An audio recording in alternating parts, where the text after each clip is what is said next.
What's up, guys? We're live, and today the opening question we got is, what has surprised you about how women think? As you've gone through this red pilling process, what is something that has surprised you with how women think? Like that was different than you thought before. And we're gonna get started in about 4 minutes and 20 seconds.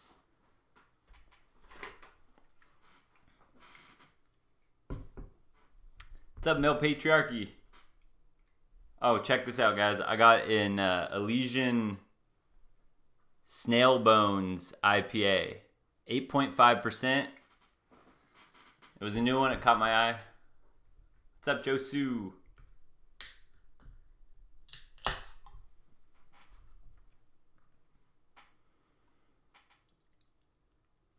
So again, what's something that surprised you about how women think as you've learned more and more?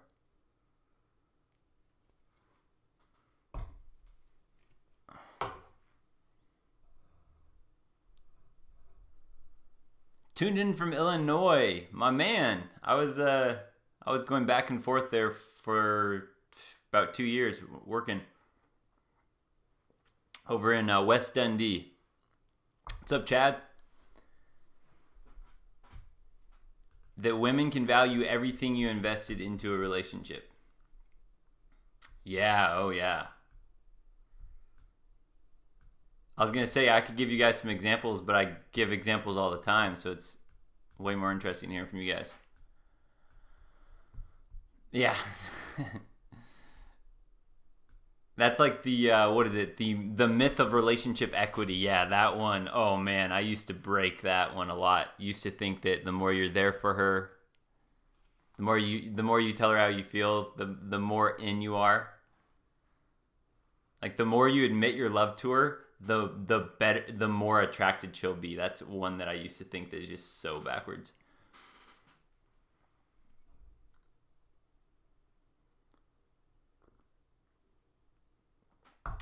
Lost Wood Production, man. Lost Wood Production. I had a video I really wanted to download and show you guys today, and it wouldn't let me download it. But you know, it was my fault. I tried downloading it here a few minutes before I went live, so I wasn't prepared. But we'll see where it takes us, Lost Woods. We'll see. Drinking Hogarden. What's up, Ambition Matters? 2 minutes till liftoff, guys. 2 minutes. Oh, by the way, check out I told you guys I wouldn't use those annoying sound effects, but how does this sound? Does this shock your ears? Because this is gonna be fun. We got the cock carousel. You know, that might come up sometime. Be a great little sound effect to put in there.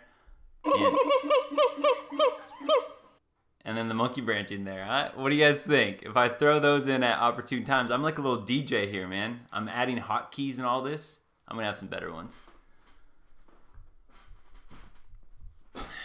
Yeah, Lost Wood Production. I was gonna do a whole spiel. I was kind of thinking about doing like the first half, this whole dating stuff for understanding women, and then the second half and like red pill. Maybe some conspiracy things, but we'll see what happens.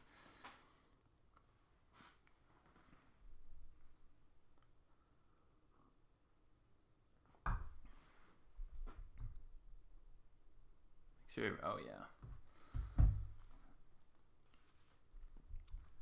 By the way, so we are going to be going over. This is something that I told you guys I wanted to share with you, the Call Her Daddy podcast. This podcast between these two girls. That's what we're going to talk about today. And man, there's some really, really vulgar stuff that I heard on the actual podcast, but I wanted to show you guys some video. So that's what we're going to break down today. These girls, but this is that Call Her Daddy podcast I've talked about before. Okay, now, as we get started here, So this is... Okay, this is the Call Her Daddy podcast.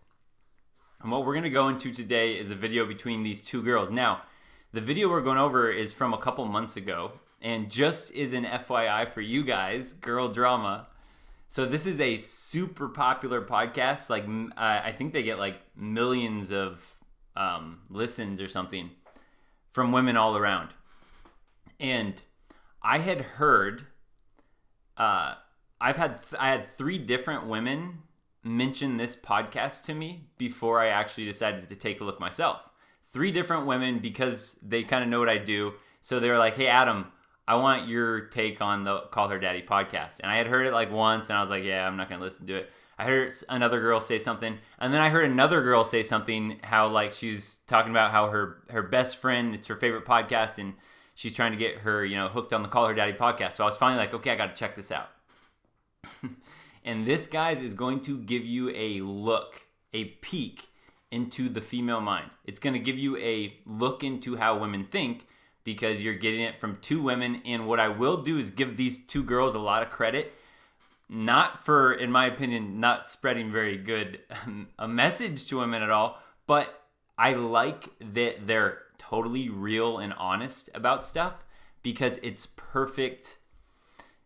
It's just perfect content to sample size for us to really get an understanding about how women think. This is something that most women will never tell us about. So they're pretty raw, pretty, real about this.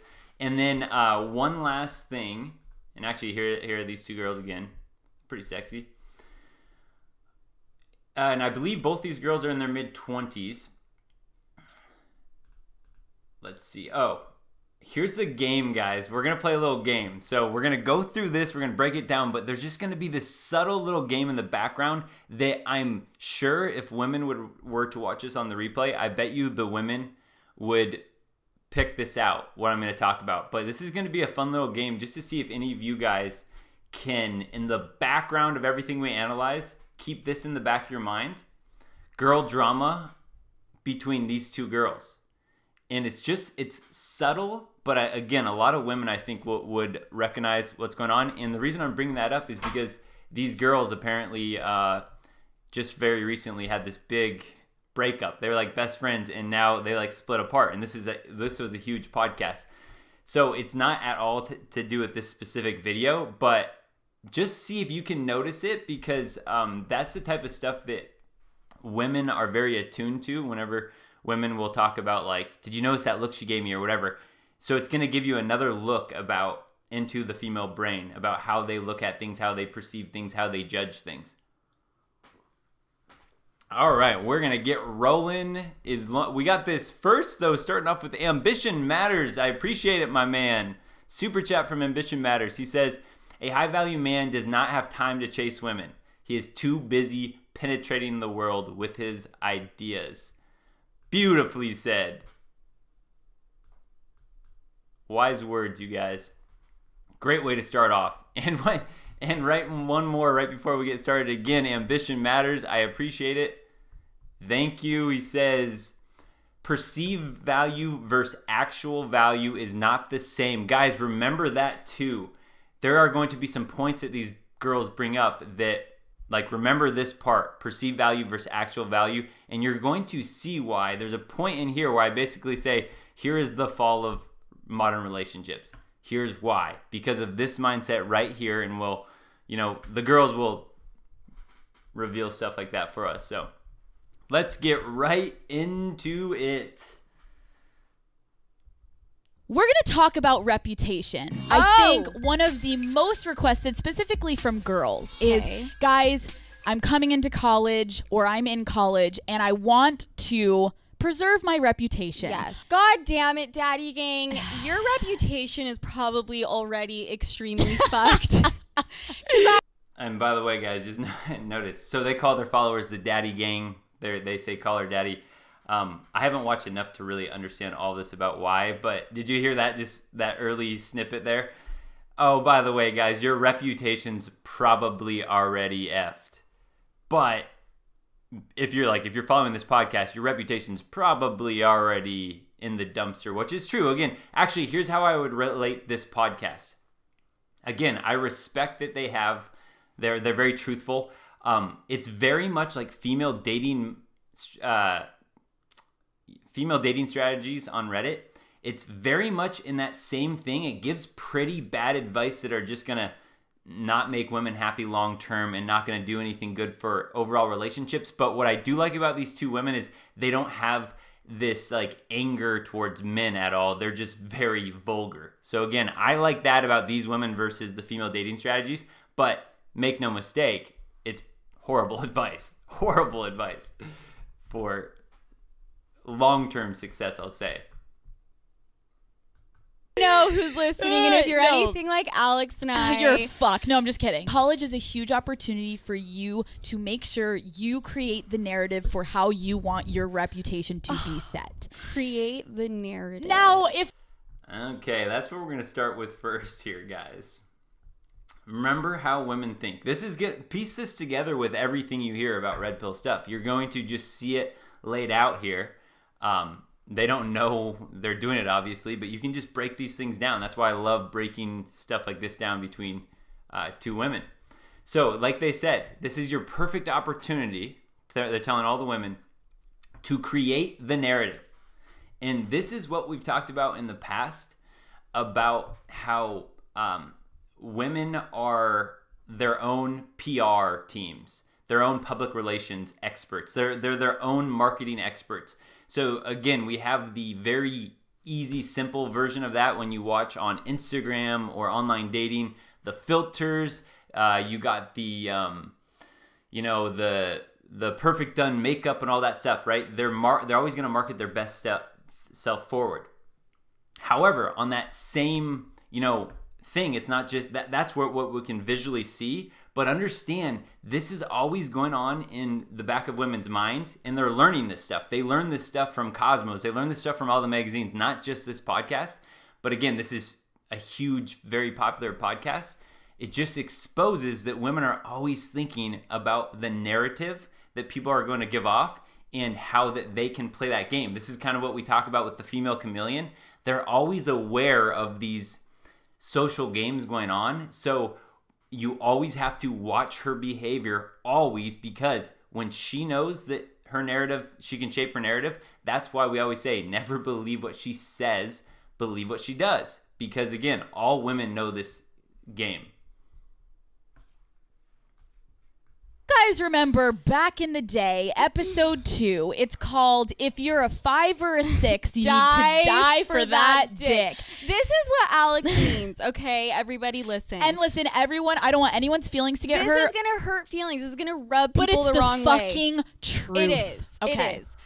If you are a hot girl, do not fuck the first semester. That's the fucking truth. It is. First semester, you need to be so careful. You need to be so strategic, because if you're a super hot girl and you fuck around, people are gonna be like, oh yeah, she's hot, but like she's such a slut. If you are super hot and you hold out, you are gonna be this prized possession that people are trying to get to the party because they want to penetrate you. Guys. Okay, guys.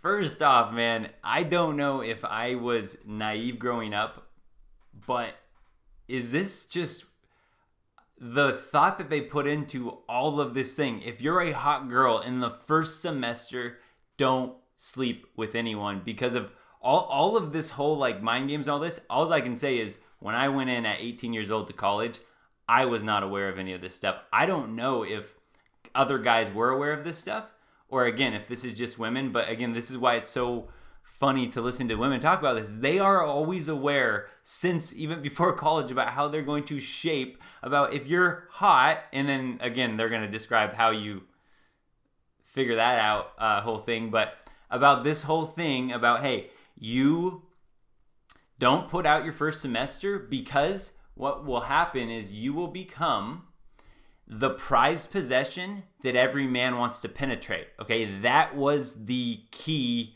phrase that she said. If you're a hot girl, first semester, you're super hot, you don't want to put out, because then what will happen is that whole first semester, you will build up the pedestal that every guy will want to penetrate you. And the reason I'm saying like that is it actually makes a lot of psychological sense, which is why, women do this and it works like that. But understand what the underlying message that she's sending to these women. She thinks that the prize is that guys want to penetrate you. That is the prize. All of this is what they're doing, just like Ambition Matters talked about with like perceived value versus real value. They are using the perceived value aspect. They're like master manipulators in that sense to be able to raise their value in all these different ways. So again, remember that these women are teaching the girls that, hey, the prize mindset, this is why all women think they're the prize, is that guys will want to penetrate you. And we all like sit back and laugh from the sidelines like, yeah, we get it. Cool. You know how easy it is if you're a woman to get men to sleep with you? There's no skill in that. Zero skill. You could get men to sleep with you anywhere you go. So us guys are like laughing, but this is why women think they're the prize. And this is why when us guys are like, hey, you're the prize because of what you're bringing to the table in most cases, right? Most cases, the guys are the breadwinner. Most cases, the guys are the guys that are going to fix things around the house. They're going to bring a lot of the tools in the relationship. And again, women are thinking, hey, I'm the prize, right? I'm the prize. But the reason they're thinking that is because they're able to get men to want to penetrate them. So they're like, man, I'm such hot stuff. I'm the prize because guys want to sleep with me. And got high value men look at them, they're like, that doesn't make you the prize. What can you bring to my life that I couldn't already have myself? It's like, just because guys want to sleep, that doesn't make you the prize. But that's the standstill that we're at. Women think they're the prize because men want to sleep with them. And men, it's like, need to understand, hey, you're the actual prize when you logically break this down because of what you actually bring to the relationship. We got Ambition Matters again, lighten up the super chats. He says, a woman's social value depends on the men of the world staying blind and uninformed. The pedestal starts in your imagination. Absolutely. That's why when I did that breakdown video of that Coach Blackpill guy that broke down the wall and why women always have more value, whatever, it's like that's what I was trying to relay. That exact message was that when guys buy into this, that women have value just because, they give sex out. And if guys literally think, oh yeah, that's such a reward, that's such a gift, and they put women on the pedestal, then this pedestal remains. However, when guys become aware and they logically break it down like we do here, they sit back and they're like, wait a second, no, I'm actually the prize because I just see through all your games. You're just a magician making it seem like you're such a prize, but what you're actually bringing to the table is not much when we step back and logically break it down.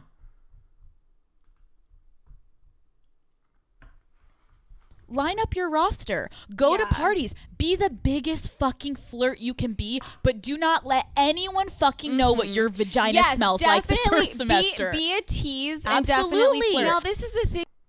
There's some good advice, guys. Right?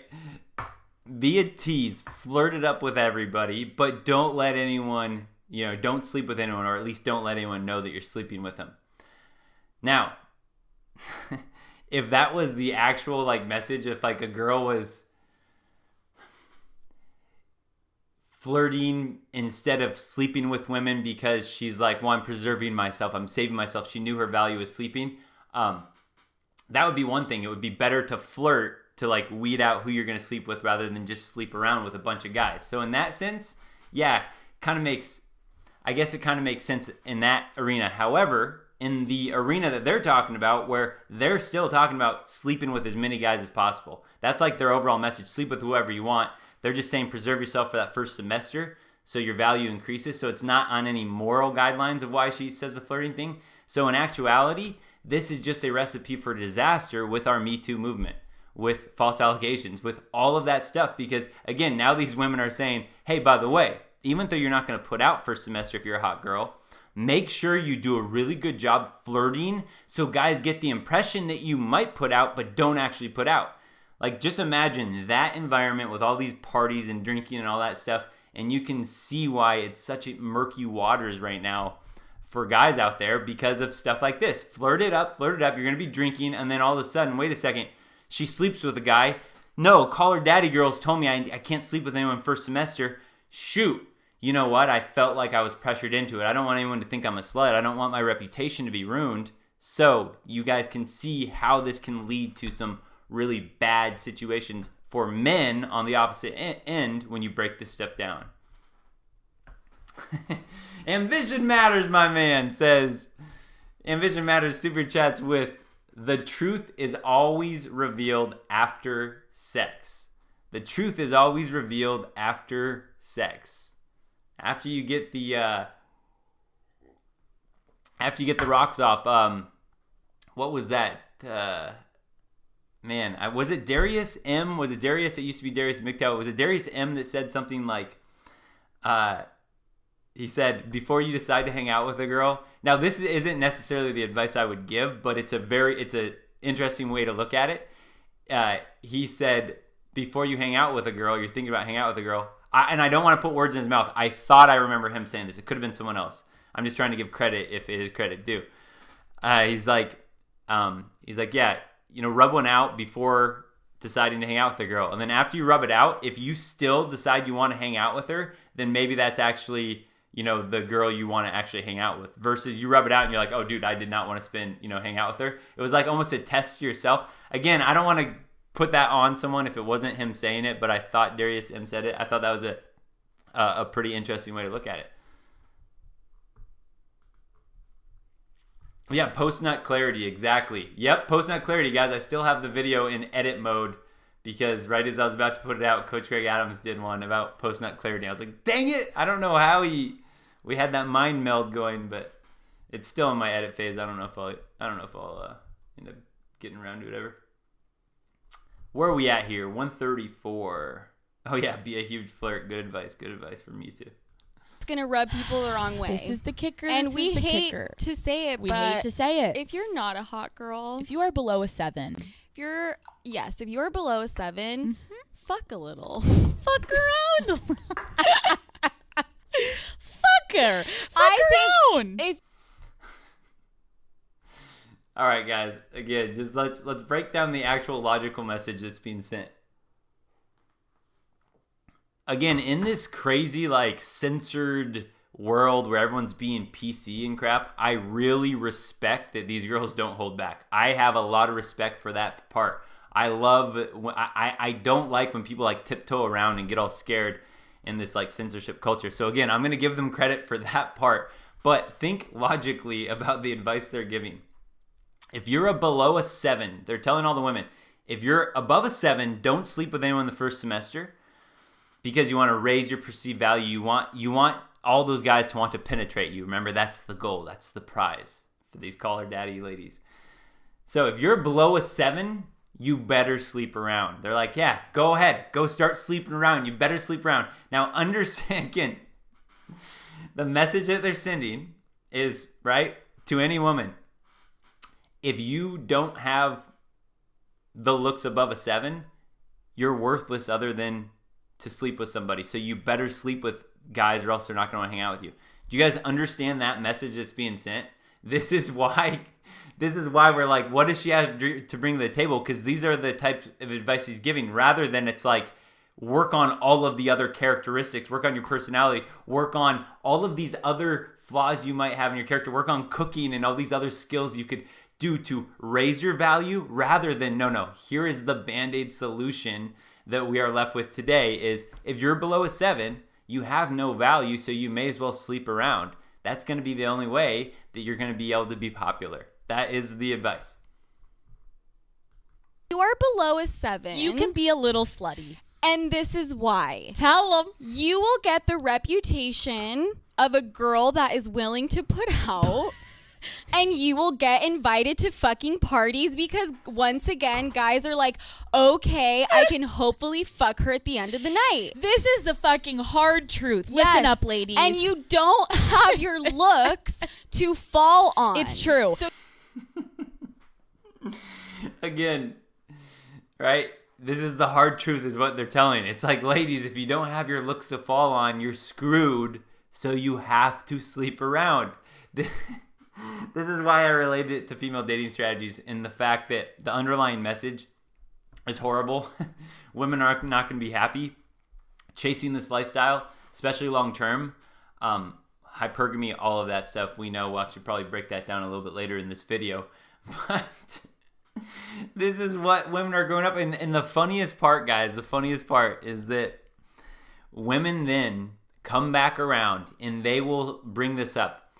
You guys don't know what it's like to be a woman with the social pressure you have. You get pressured every day about, you better put out or else this guy's not going to want you because you're a prude. But if you put out too much, you're a slut. It's like they keep bringing up all of these things. Oh man, you're going to be judged for, walking home the night after sleeping over.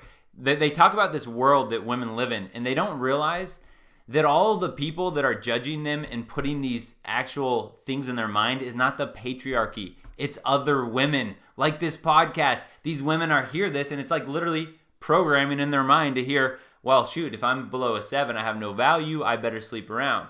If I'm above a 7, still my only value is that I'm a hot girl that they're going to want to penetrate.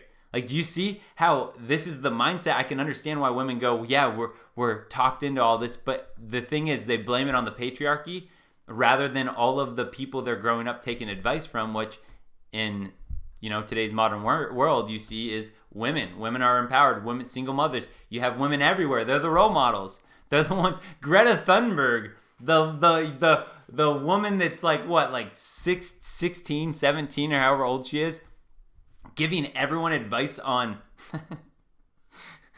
climate change, the world, all these other things. I think I just heard that she was giving advice on racism and stuff like that because she's just the all-knowing person in the world somehow. But again, that's the funniest part. Women will blame this on the patriarchy when we can step back and be like, no, we see where they're getting their programming from. It's other women that are doing this to them.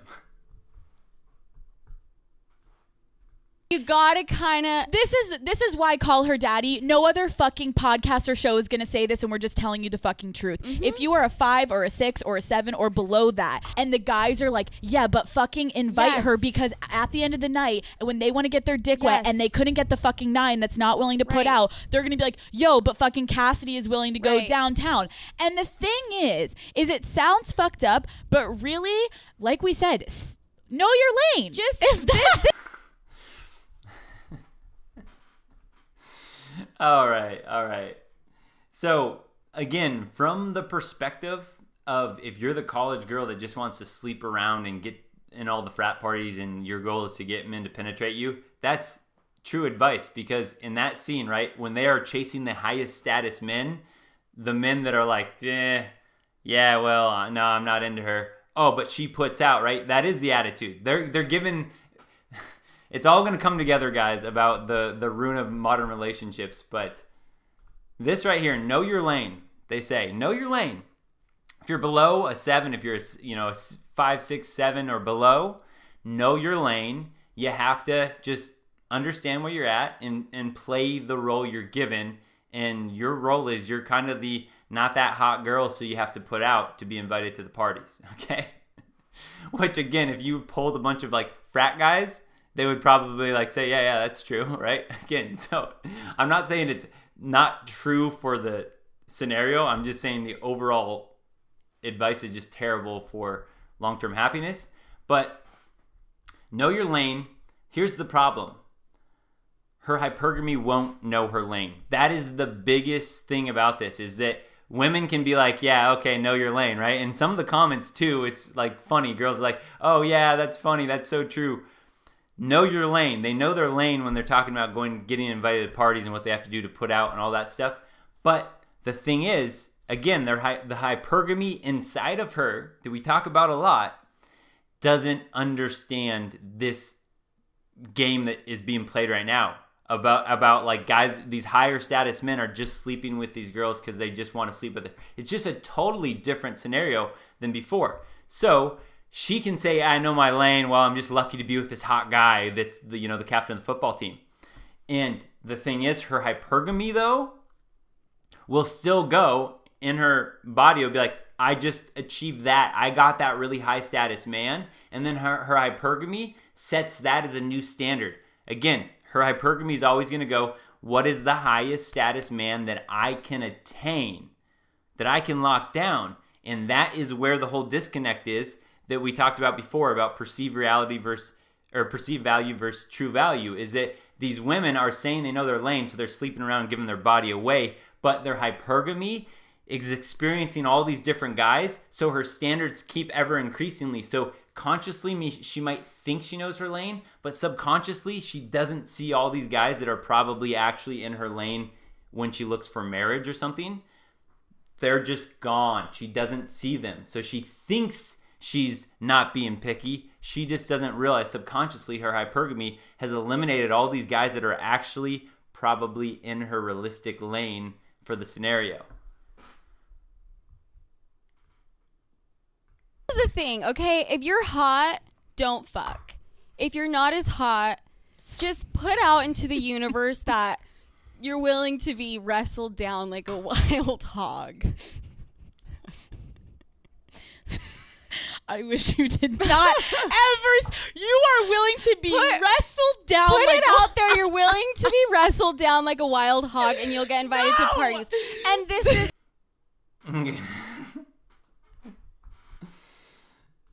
All right, put it out into the universe, guys. If you're not, a hot girl, put it out into the universe that you are down like a wild hog to get dirty. This is part of the idea that, right, these days, again, I wasn't alive in different past times, but I've heard it was a little bit different, that women would date for marriage. They would date for, it was a kind of different purpose. Today's women date for thrill, and that's just the truth of it. Sexual empowerment, sexual liberation. But again, the problem is they date for thrill, but they expect a grand prize at the end. When in reality, the more they date around, it's like the farther away the pot of gold gets on the rainbow. It's like women these days, they believe that the more I date around, the more different men I experience, the more I will know what I want. And again, think about that. You cast out a wider net, so it makes sense. You would think the more dates I go on, the better chance I have of finding an even better guy. The grass is always greener. However, because women date for thrill and they keep putting off the actual commitment prize, it's like they're chasing the rainbow, and the rainbow just keeps getting farther and farther away, because as they date around, like we talked about the hypergamy, her standards go up, but as she dates around and sleeps around and ages, her value declines. So again, the rainbow that she thinks, the more guys I date, right? It actually logically might make sense. Oh, seems like the more people I date, the better chance I have of finding it. But since the whole like myth and lie is about men and women are exactly equal and all that crap, they don't understand the importance that hypergamy plays in all this, and that again, the more she dates around, the standards go up, and then her value declines, so she becomes never satisfied. And then think about that, right? This girl that was getting all these options, now she's like 26, 27, 28, her options dwindle. So then it's like a panic. Well, shoot, that guy I could have had 2 years ago was a really good catch. Now she's even just like, I would be happy to find that guy. So now she keeps dating, at least looking to find a guy like that. And then she keeps putting off further and further, because the guys that she keeps attracting are less and less of the higher status men, because as she ages, those guys are going for the younger women. So it becomes this like probably exhausting cycle, man. I don't wish that on anyone. I'm just saying what will happen in the end. But again, this is the problem. Most women date for thrill and expect a grand prize at the end. The women that I know that actually seem truly happy right now are all women. And again, one of them is not religious, but most of the time, when I look at it, they all had a mission of when they were dating. I'm dating for marriage. That's what I'm ready for. They did it when they're young, and they like kept that standard up. Those are the only women that I personally know that actually seem very happy right now. Again, that's just my own anecdotal evidence, so it's nothing like to take for truth in that sense, but that's just what I personally have seen. Again. Yeah, you're probably right, Matt Hunter. Let's see. Where am I at, man? I keep blacking out. I forget where I'm at. This is the other thing I want to say. Okay. Is that pay attention to the school you are at, because the school is going to determine where you are on the scale. Oh, okay. yes. And pay attention to your friend group. Oh. Because you know what? If you are going to Arizona State, maybe back in Kansas, you were a 9. Okay? Sweetheart, wake now up. at Arizona State, things have changed. You're a fucking 2. 6, if that. And you gotta put out, sweet. So also No, think it's about true. this when you're applying to colleges. Okay? I'm just more like, again, I read the comments on these, and again, it's just interesting how this is why I said how men and women think about things, because you got to really understand that there are definitely a lot of women that do actually look, they're going to hear something like this, and that's going to change where they apply to colleges at. It's just so interesting, the different mindset of how like men would think about going to college versus how women would. Although they do say too, most women go to college to get their, MRS degree, their Mrs. degree, because they go there to land a high status man. But not anymore. Not when women go and they date for the thrill and they can't get off of that. Cock carousel. They just can't. They can't. Oh, they had that taste and they can't get off of it, and they get stuck on that ride. It's like a, what do you call it? Maybe a merry-go-round. I guess a carousel. That's why it's called the cock carousel. Never mind. That's why it's so popular, guys. Whoever invented the cock carousel, it makes so much sense because it just goes around and around and it never... Oh, you guys just saw me awaken to how really well done that whole cock carousel thing is. Anyone know? Shout out who you guys heard that from first, the cock carousel. Oh, man. Yeah, look at this. How can these two ran through girls give it? You guys should seriously, man, some of the podcasts I heard that they didn't have actual video on, because I think it's more entertaining to watch the video part.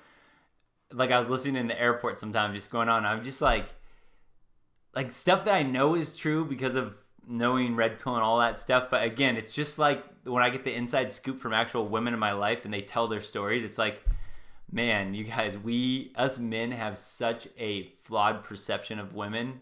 We have this like impression that they are these like, their base set is like this angelic sweet creature. It's like that's what it's almost like we always give them the benefit of the doubt, when in reality, typically it's more like they always have a divisive, devious plan for everything.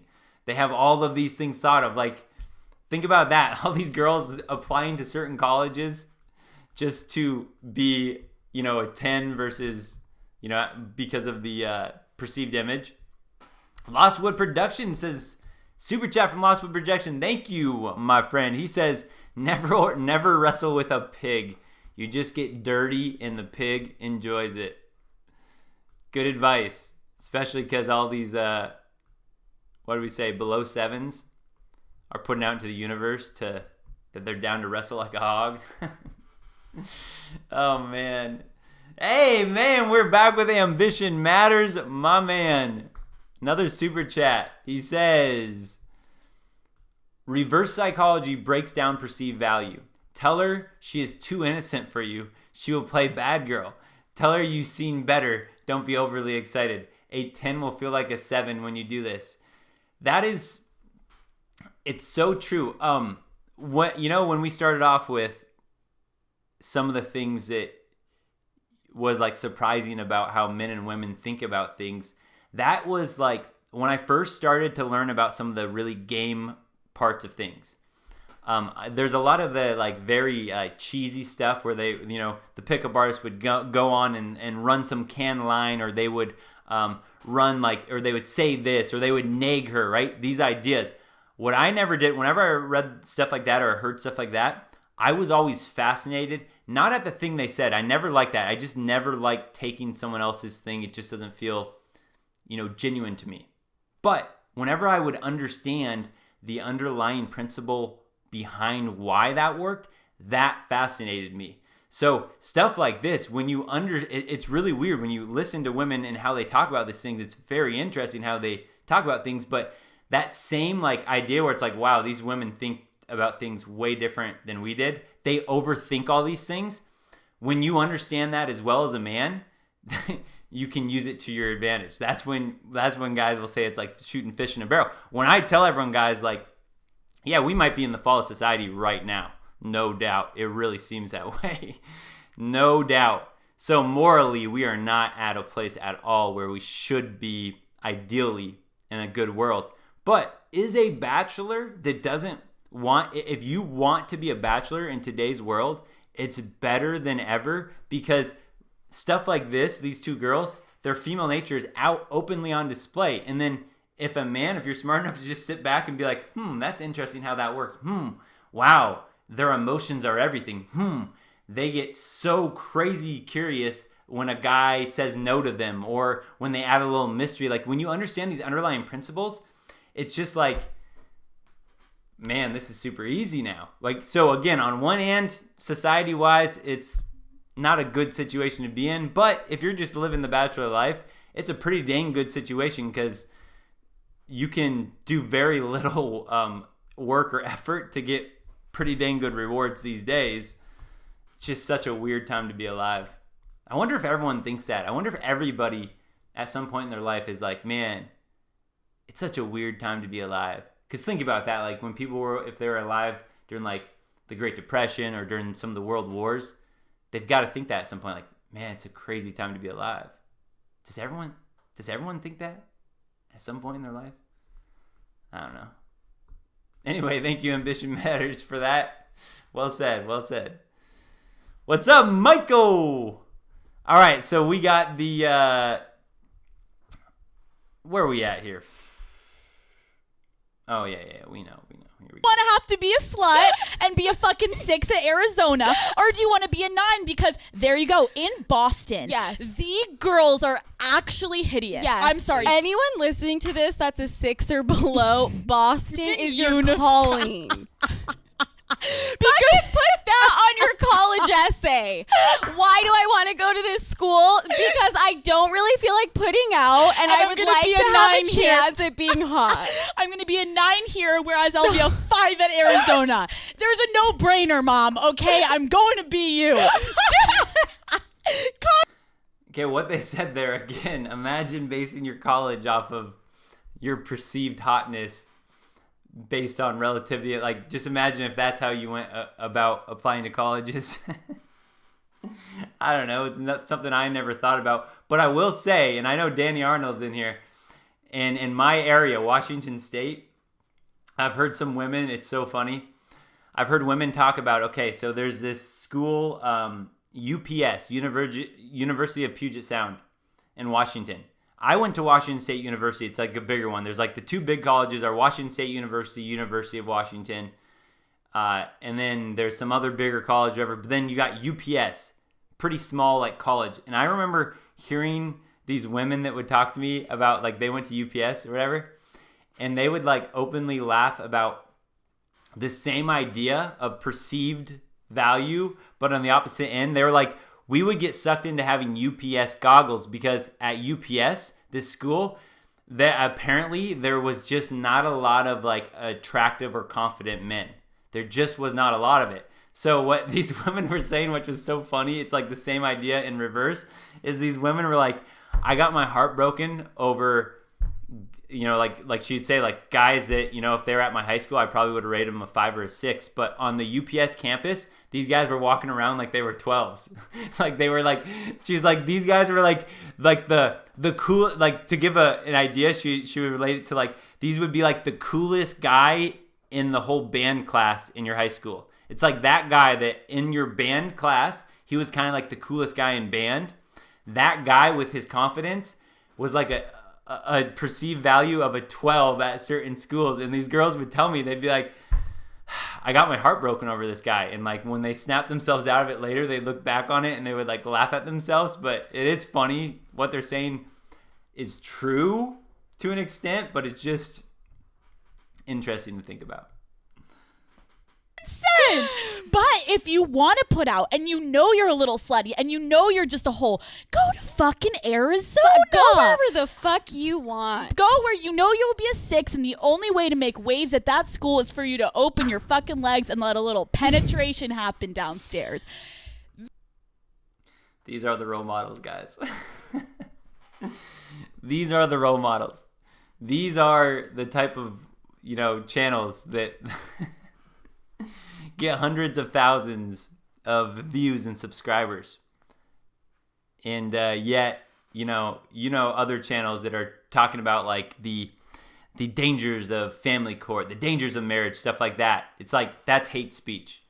This stuff though, oh man, let's promote that all over the place. Like, what good role models, excellent role models. Again, I'm not complaining as a single bachelor man that knows the game of online dating and how to like work the system, I guess. Like, I'm not complaining in that sense, but this is why, if anyone wonders why guys are like, yeah, dude, I'm not into this modern mindset. Well, we see why. This sounds a little fucked up. We are going to be kicked off. No, there, we are. but If I had gone to Arizona, that's my fucking life, dude. The amount of you fucking would've been a blonde girls. 4. Literally. You would have been a fucking 4. But it's true. If I had gone to Arizona, I would have been another fucking blonde bitch with not as nice of a this and not as nice of a that. And then it's like, oh, right. But at BU and in Boston, I swear to you, it's You like were Harvard is across the river or the yes. And so sorry to Harvard people, but there's not that many hot girls at Harvard. No. All these fucking people are ratchet. Right. And it's like, oh, wow. Uh-huh. Any girl that is above like a 7 normally is like, you're a 12. Holy shit. So no, are you a model? You should be. Yeah, literally. Yeah. So you got to know your environment, but it's the truth. It's not a big deal. It's the truth. Everybody just needs to be self-aware. Yes. If I walk in... Again, everyone needs to be self-aware. That's the advice. Everyone needs to be self-aware. Know your lane.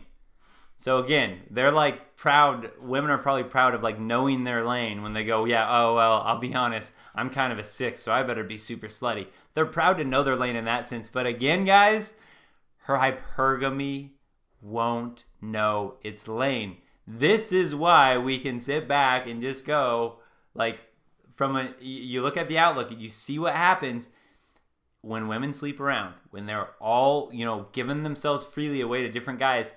It's not, her hypergamy is going to have unreasonable standards that are going to be so hard for any man to live up to, that if you as a man were able to live up to those standards, it would affect so many other areas of your life that you would not be able to accomplish because of how crazy you would have to do to live up to these standards. That's why it's like, I wouldn't do it. I wouldn't do anything long term, because you're going to have to be the dancing monkey that is like also the emotional tampon, and you're also going to have to be the breadwinner, and then you're also going to have to help with the dishes and do all this, and you're going to have to, do 50-50 on all of the child raising stuff. She's going to pick and choose from all the beta mon she's been with in her life, and she's going to expect that you will live up to them. And if you don't, her own entitled mindset about how much of a prize she thinks she is because of how many guys have slept with her. Again, that's, women think that means they're the prize. So many guys have penetrated me. So again, she's going to go, I'm the prize. So she's not even going to logically be able to see if you broke it down to her. That's why it's so hard to try to explain this away to like women about this. But to us men, it's like, that's why it's like, dude, good luck. Good luck. That's all I can say. Good luck.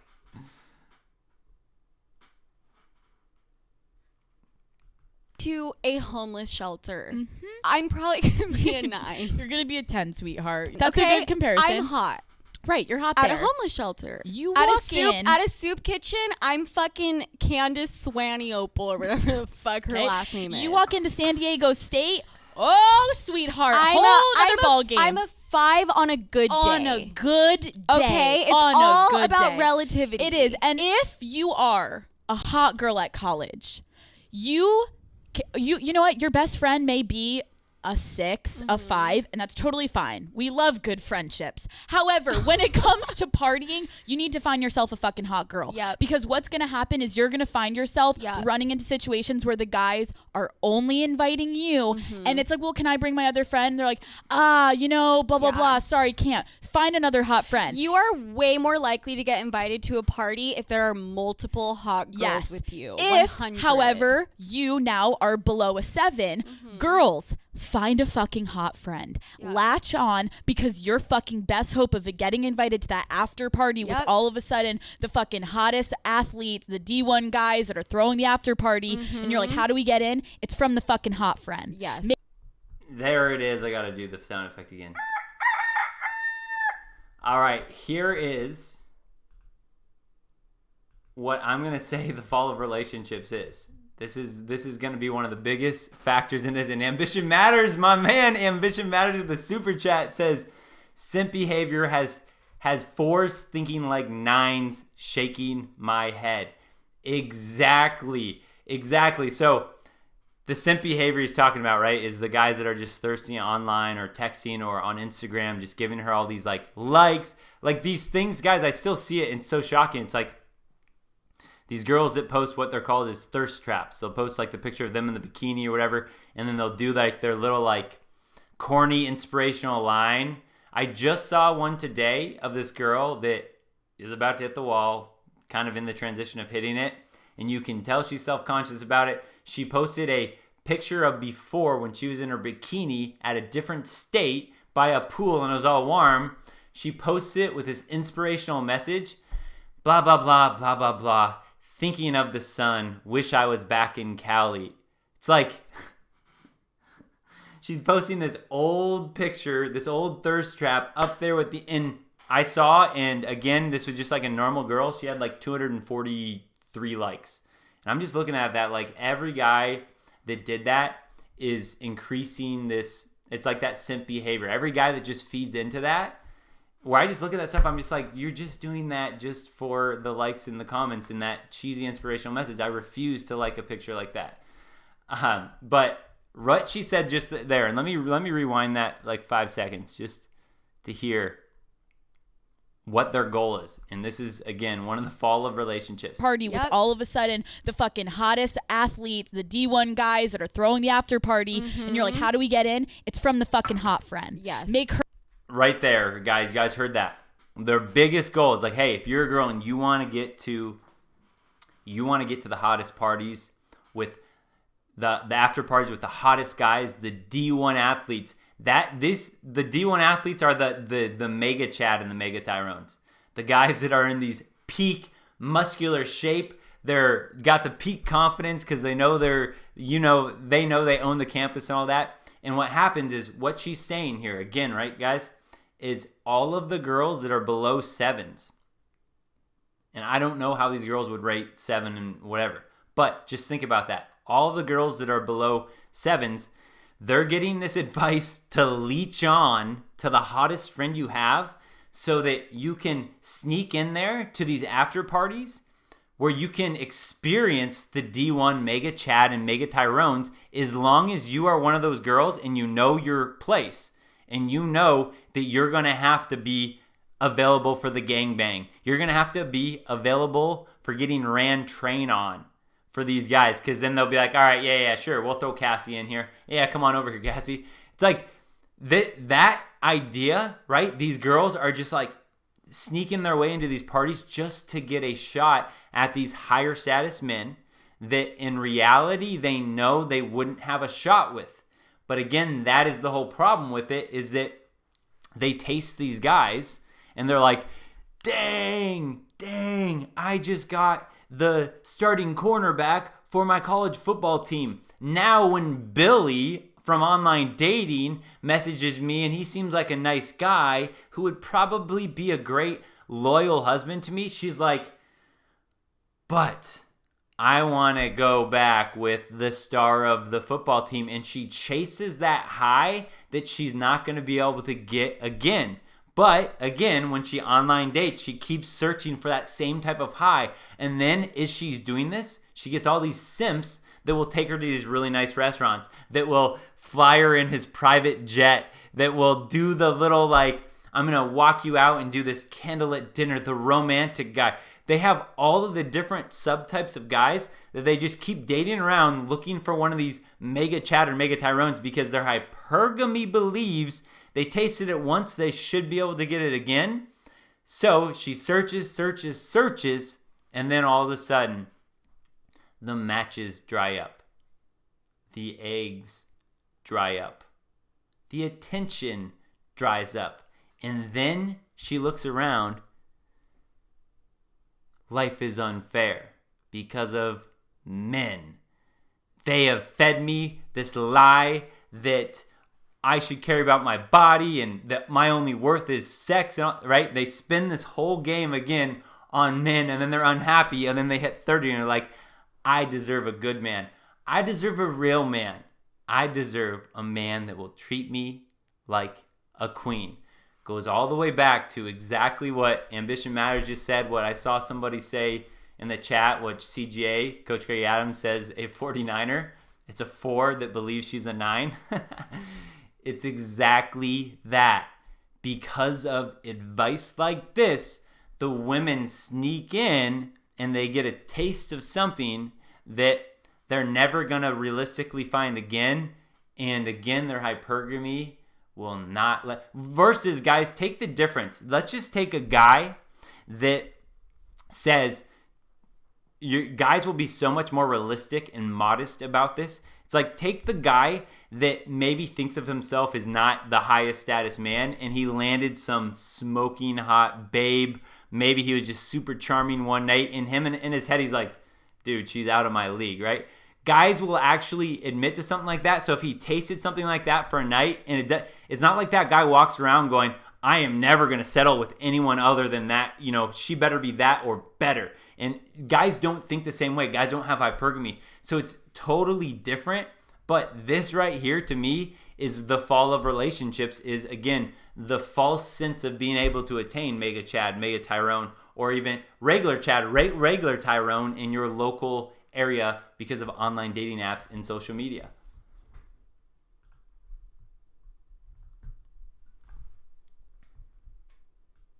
Oh, yeah, man. I actually had... So I had, oh man, there's this girl that it's sad, man.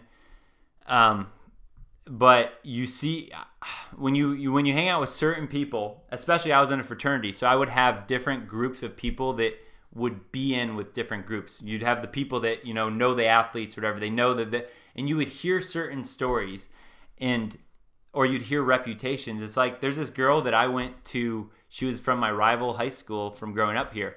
And we went to the same college, and before going to college, she was like a good girl, or theoretically a good girl, what you would assume, but she wasn't like a party girl. Totally changed, and she doesn't look the same at all. This girl, I've seen her, around town every once in a while here, but in college, I had heard that she had the nickname Cum Dumpster. Her nickname was Cum Dumpster because what she would do is she would wait till really late at all the athlete parties.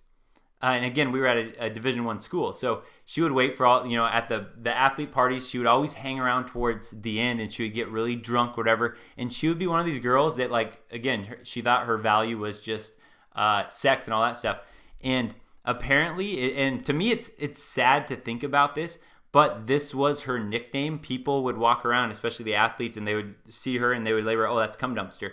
Because apparently she would get to the point where she'd be drunk enough that she would get trains ran on her and get all this different group sex on that stuff where she was basically the only girl. And she would say, I'm a cum dumpster, fill me up, fill me up. And that was like her line that she would get to when she gets super drunk. And that became her reputation in the way that she lived. Dude, that girl is not even close to the same person as she was. And I grew up knowing her and see her now. Totally different thing, man. That she fell into that whole D1 mega Chad, mega Tyrone life, and it's not suiting her well. It's just not.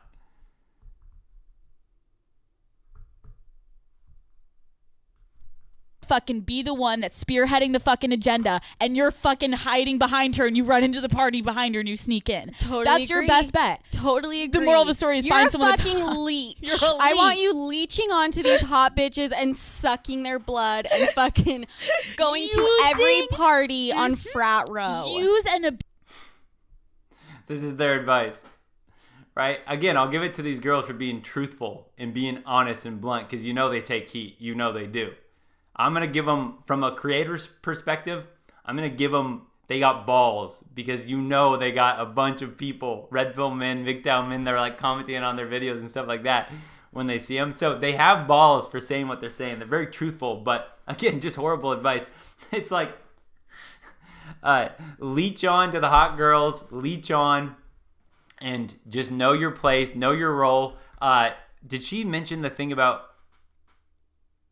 and she's like, I want you girls to get on every party on frat row.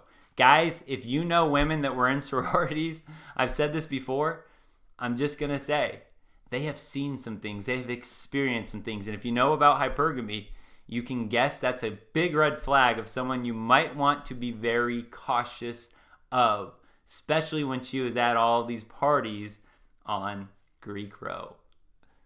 use them for what they're fucking worth. Yes. Their looks. Shove them in front of the fucking door and be like, this is what we're working with tonight. And then you crawl underneath their legs and you scoot in there and you go find the keg. All right?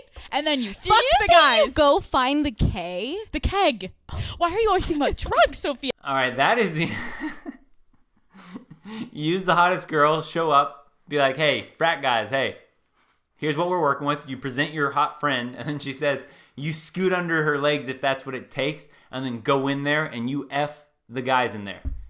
You know, you do your job, you play your role, and you sleep around so that you show those guys your worth, right? The mindset that these women that watch, and these women love this. Again, I would have never watched this. I get a lot of guys that recommend I watch certain things, or even girls or people are like, hey, what do you think about this? What do you think about the love languages? What do you think about blah, blah, blah?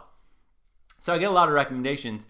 And this was one of those things, again, that it took 3 women bringing this up separately for me to be like, what? And then you look at it, it's like a lot of women know who these girls are. And again, if you know a girl, guys, here's a good way to do this. I think about this. I kind of fish it out now from women. Is like, ask them like, oh yeah, you listen to any podcasts? And just, women won't know that you know what this Call Her Daddy podcast is. But if you ever ask that to a girl and she's like, oh yeah, I listen to you're just like, yeah, so what do you listen to?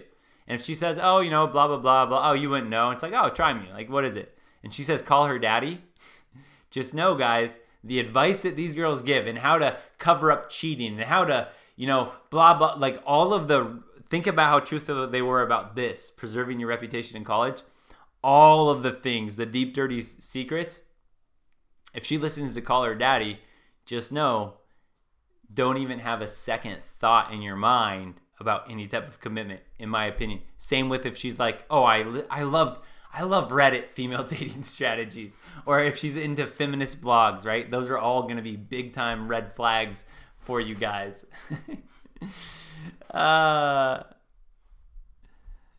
All right, what do we have with these girls? Okay, I need to pour my beer, but we have some comments I want to go over from these.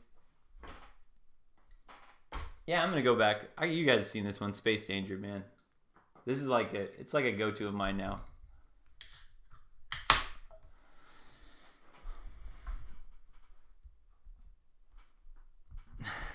These girls.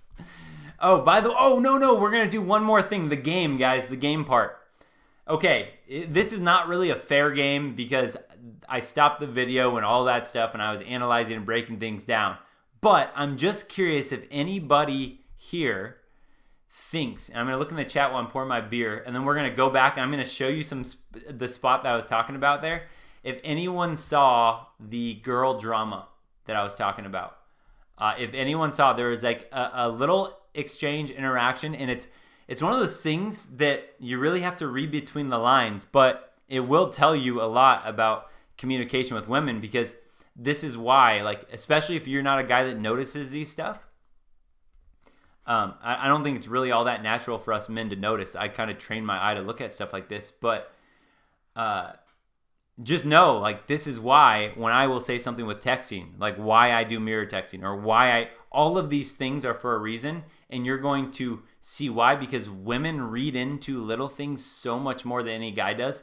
In this little, like, brief exchange between them two, again, like I'm saying, I bet you women would be like, oh yeah, I noticed that the first time you played that. Like, I noticed that felt a little uncomfortable to me.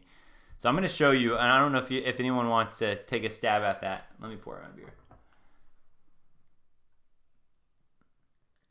Because again, these two girls broke up. I believe now the blonde girl on the left, she does it by herself now, apparently. I think her name's Alex.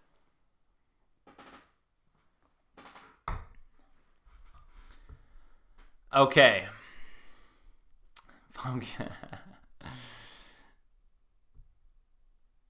Yeah, okay. A 0 of 2,500, I believe. Yes, I think you know what I'm talking about.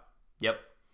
Okay, guys, so here's the thing. Here's the, like, there's, like, all these little games that go on with women with things. And it's just so interesting. When I read The Manipulated Man, I talked about this, is that a lot of guys get interested in different things. We get interested in figuring out how things work and philosophy or building things or, you know, all that stuff. Women just seem to get interested in different stuff. A lot about the social dynamics, social games of things. So these are little things that, like, if you look back on it and you go, these two broke up, they had like a breakup, there were these little shots that they take at each other that as I would listen to certain episodes, I would just notice and I'd be like, there's something going on between them two. And it's kind of hard to point out sometimes, but with this video, I think we might be able to. We're going to talk about reputation. Okay.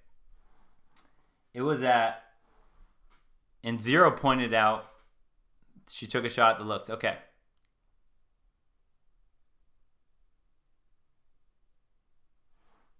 Right here. All right, guys, look for the next 12 seconds of this. This little snippet. This is going to be titled Girl Drama. Psychological Ninja Games. This is why we say, guys, the more you know about women, the less games they can pull on you.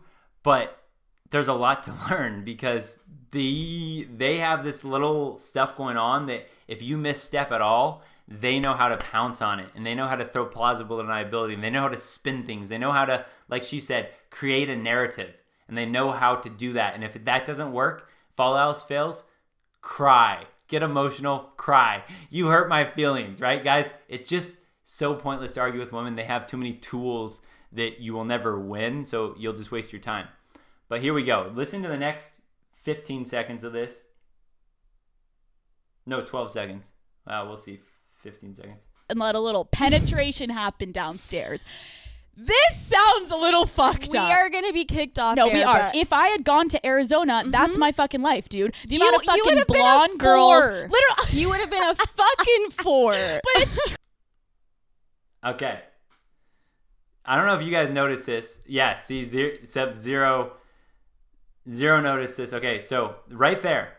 Okay, and again, this is why, like, when I bring up that women are always, like, doing their own marketing, they're always creating a narrative. It's like these little things to a guy that doesn't, especially a blue pill guy, has no idea about the stuff going on. You can just imagine these games are being played on him all the time and he just is unaware of it. Maybe the girl doesn't even know she's doing it, but she's just so used to the social game and understanding all this stuff that she can just beat this guy down in every which way. A blue pill man has zero chance against a woman that has been sleeping around. Just zero chance. He's going to be eaten alive. Girls have played this game too long and they know all the loopholes. But that little thing right there, let me play it one more time and then there's a little part after to show you how she gets her back. 4:45. All right. This sounds a little fucked up. We are going to be kicked off. No, we are. If I had gone to Arizona, that's my fucking life, dude. The amount of fucking blonde girls. Literally. You would have been a fucking 4. All right, right there again, right? So we got to understand the context of this. To understand, this is like these little things, these little games that go on in women's world. This girl on the left here brought up that, hey, if I would have went to Arizona State, because she went to apparently Boston University, the one that she said that, not very many pretty girls go to. So she's like, if I would have went to Arizona State University, and her co-host, right? Her co-host here that should want to build her up, that should want to be like, yeah, cool person, cool, whatever. Like bro code, you would want to build up your buddy. But these girls, and you got to think about this, this is this whole competition anxiety. This is why women will compete after the same man, is they don't play by the rules. And if you notice there, a totally friendly, innocent podcast, and the blonde girl here just brings up, hey, if I would have went to Arizona State, the other girl can't help herself. She jumps in and goes, you would have been a 4. You would have been a 4. Twice loud. That has significant meaning, because what I can tell going on between these two is they probably have this little game going on where they're worried that they want to be the most liked on the podcast. They want to be the hottest girl on the podcast. So any little shot she'll take to try to lower the other peg, to subconsciously, even the viewers listening, they're listening to these girls, and you got one girl going, you would have been a 4, right? Just think about that. That's putting into the mind of the listeners, oh, she would have only been a 4, which is insane, right? This girl on the left, she's cute. The blonde girl, right? There's in no world would she be a 4. Everyone knows she would not be a 4. Any girl in shape these days is over a 4, because just that alone is like a feat in itself. But so the fact that she out of nowhere goes, you would have been a 4, is just showing you this little power game that's going on between these two co-host friends that both want their business to succeed. Now imagine again, when you're in a relationship, especially a blue-pilled man with a woman, these games are going on all of the time, and most guys have no idea that these are going on. Most guys have no idea. But if you were to like sit as a fly on the wall to most conversations and like marriages, you could probably point little things like this out if you sat down and broke it down. But that was one little piece. Now, here's where this girl on the left, Alex, the blonde girl, takes a little shot back. There's this little psychological game going on.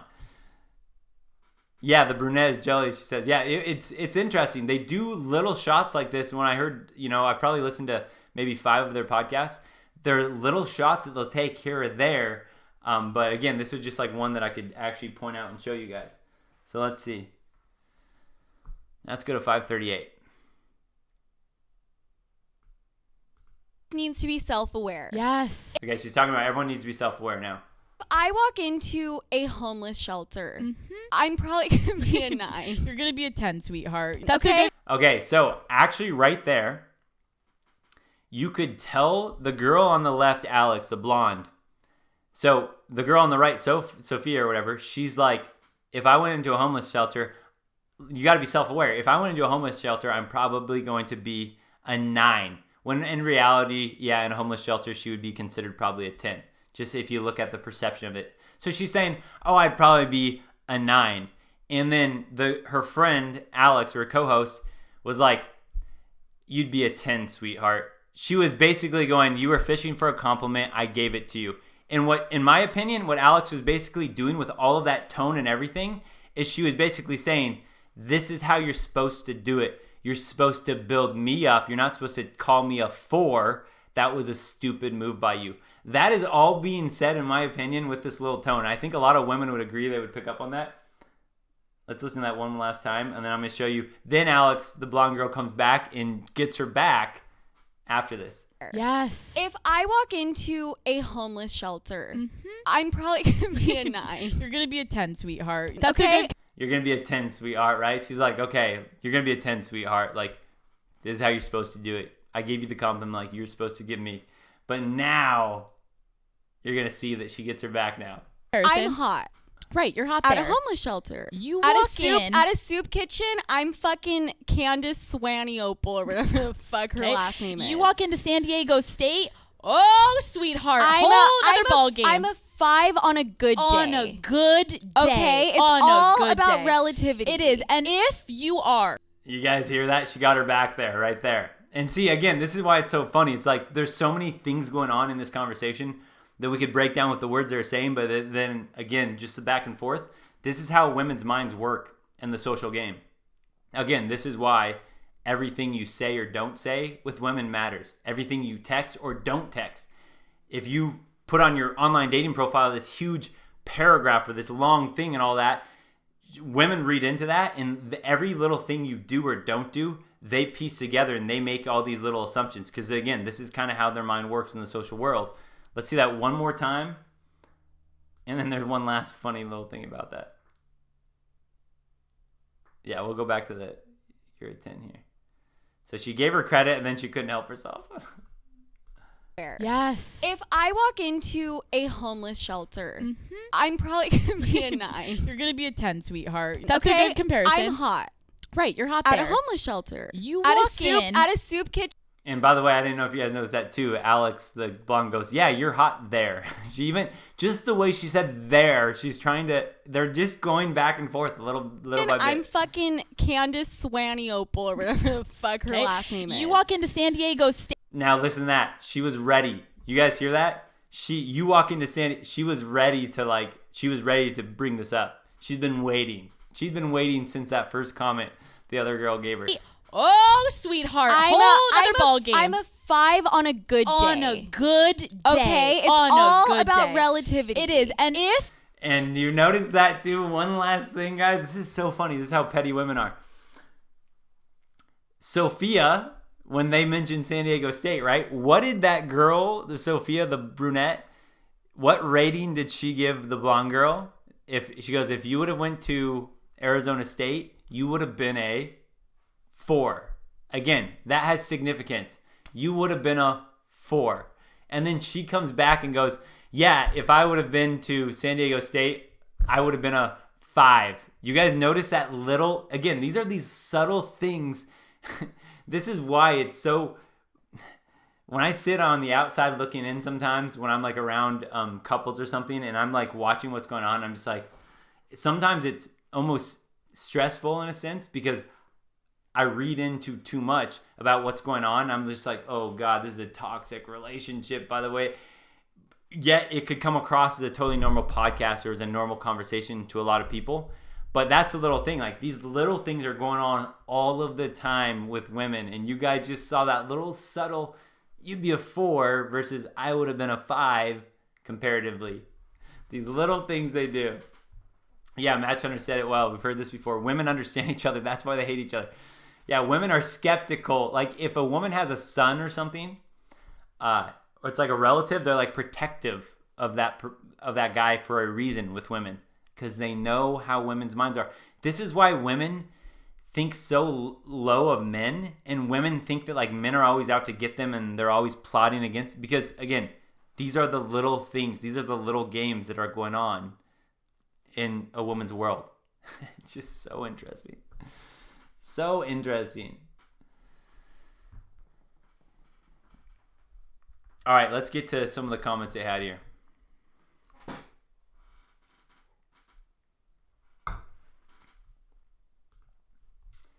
Call Her Daddy podcast. Again, it's an interesting, for like scientific purposes, it's an interesting podcast to listen to. For any type of like educational purposes, as far as like taking in their advice, I wouldn't do it. So actually, here's a good example. Here's one of the comments under this video. I kind of just took the top ones I could screenshot. Some dude I was talking to told me he listened to this podcast a lot to learn about relationships. So I checked it out. I've lost some respect for him. Yes. Again, to the girls that brought it up, of the 3 girls that brought it up, one of the girls was smart enough to preface it. One of the girls that brought this podcast up was a smart chameleon, and I know she's playing games. She's smart. She's a high status woman. She knows how to play the game. She brought it. The other 2 girls brought it up like, oh yeah, they really like this podcast. They didn't realize that I know, once I understood what it was, I would understand where their mindset was.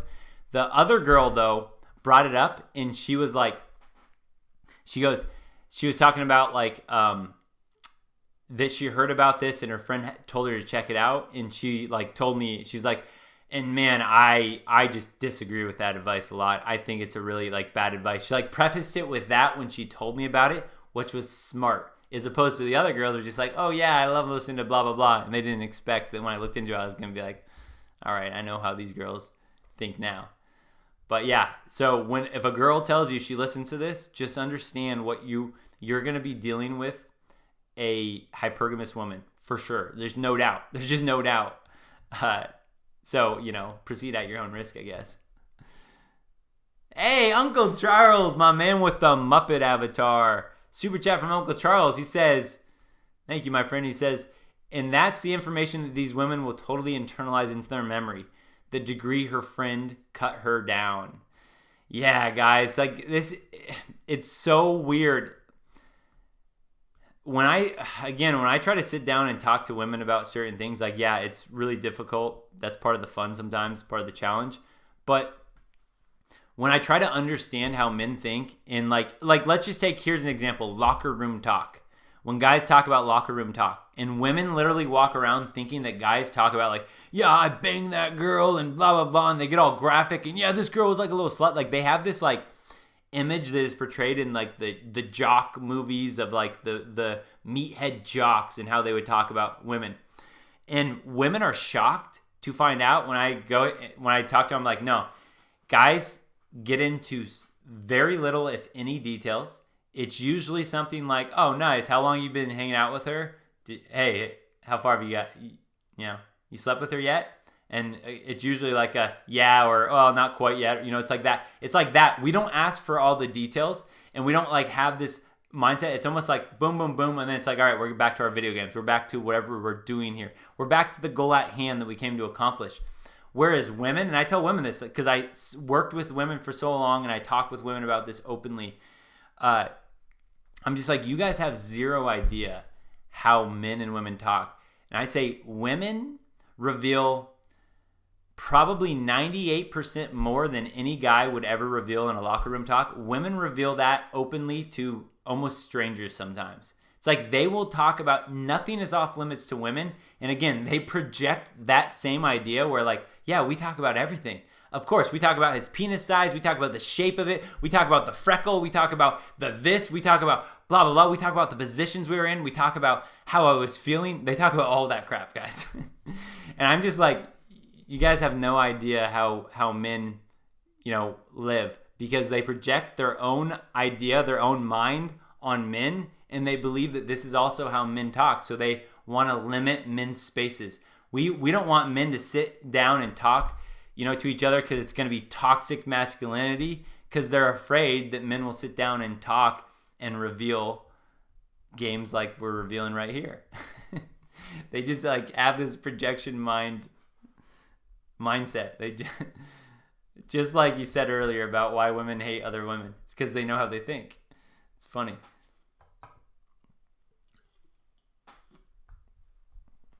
All right, that was lost respect for that dude. All right. Here was one of the things, and I'm going to read a comment after this one as well. Okay, this was Nahirika Sharma.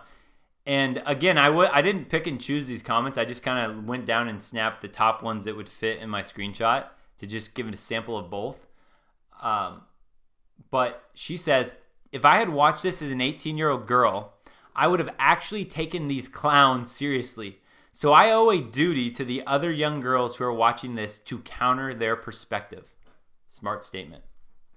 Your worth is so much more than being just hot or putting out. You do not have to be hot or be willing to have sex to be popular. The most popular and likable people in college are the ones who don't care about this kind of BS and are more focused on being their authentic selves. The only thing that listening to this will get you is a bunch of poor to mediocre sex from a bunch of F-boys.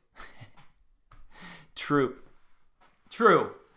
statement there, because we talked about that too, right? That basically the advice they give is that if you're a 7 or above, your value is sex, so preserve it first semester and make everyone think your sex is worth a lot. If you're below a 7, your only value is sex, so basically market to everyone that you're willing to get down and dirty and get really wild, because that's your only value. Again, I thought that was a good comment. And then here are some comments from that comment.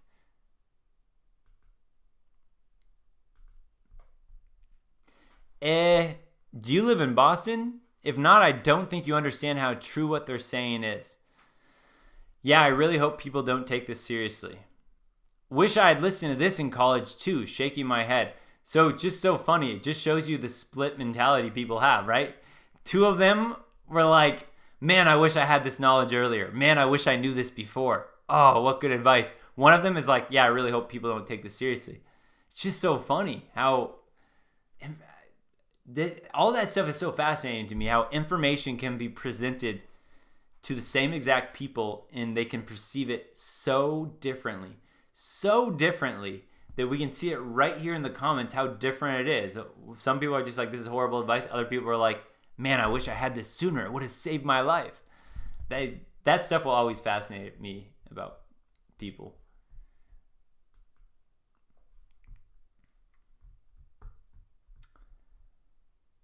All right, what do we got here? Oh, here's another example. 2 types of people, right? This was one of the comments. This is the honesty we need. It's all about relativity. Catch me transferring from the University of Arizona to Boston University. LMAOOO, right? You can tell this, right? Karina, you know where her mind's at. Karina's mind is on the cock carousel. Karina is the type that you have to be worried about is going to do this to you later in life. Monkey branching. You guys digging those? Hey, you guys digging those yet? Are those better than my other sound effects? Because I'm going to keep adding to them, man. You guys have no idea how my weird brain works. I got big plans.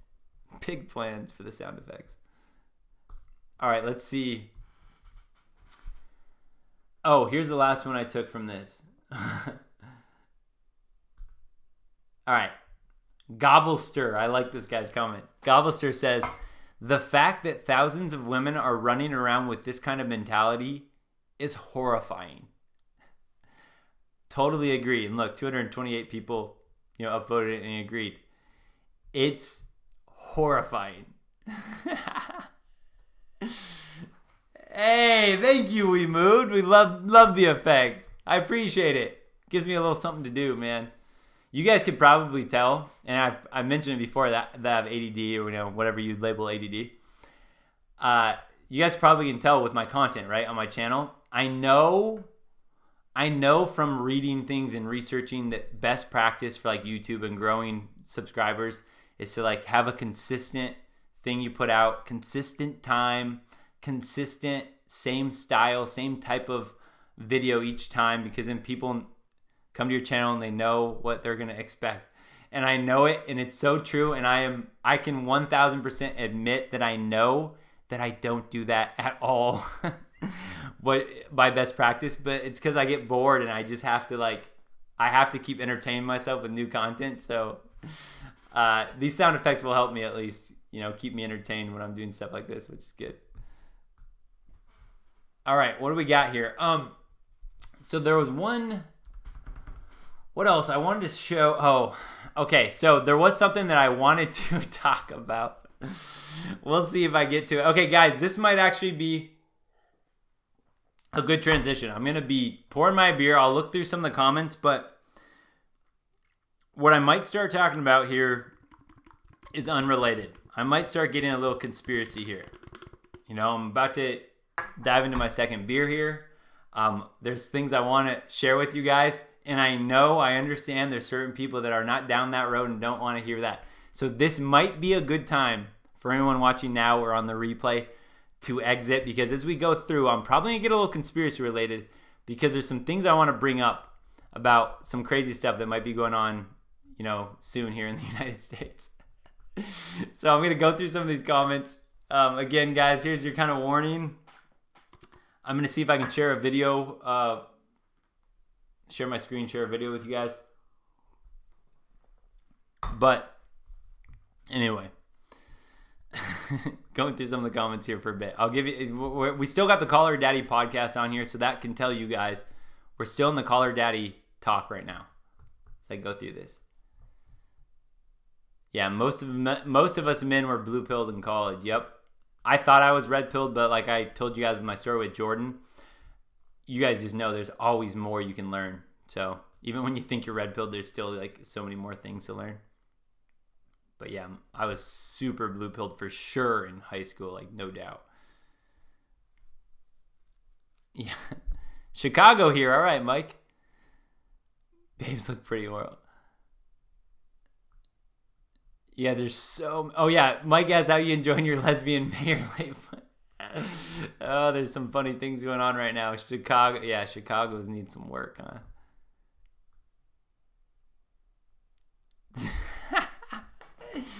Oh, I'm loving your guys' comments, man. Gives me such faith to go back into the comments here of like humanity. And then I go back into the real world and I realize that we got a lot of work to do to wake people up.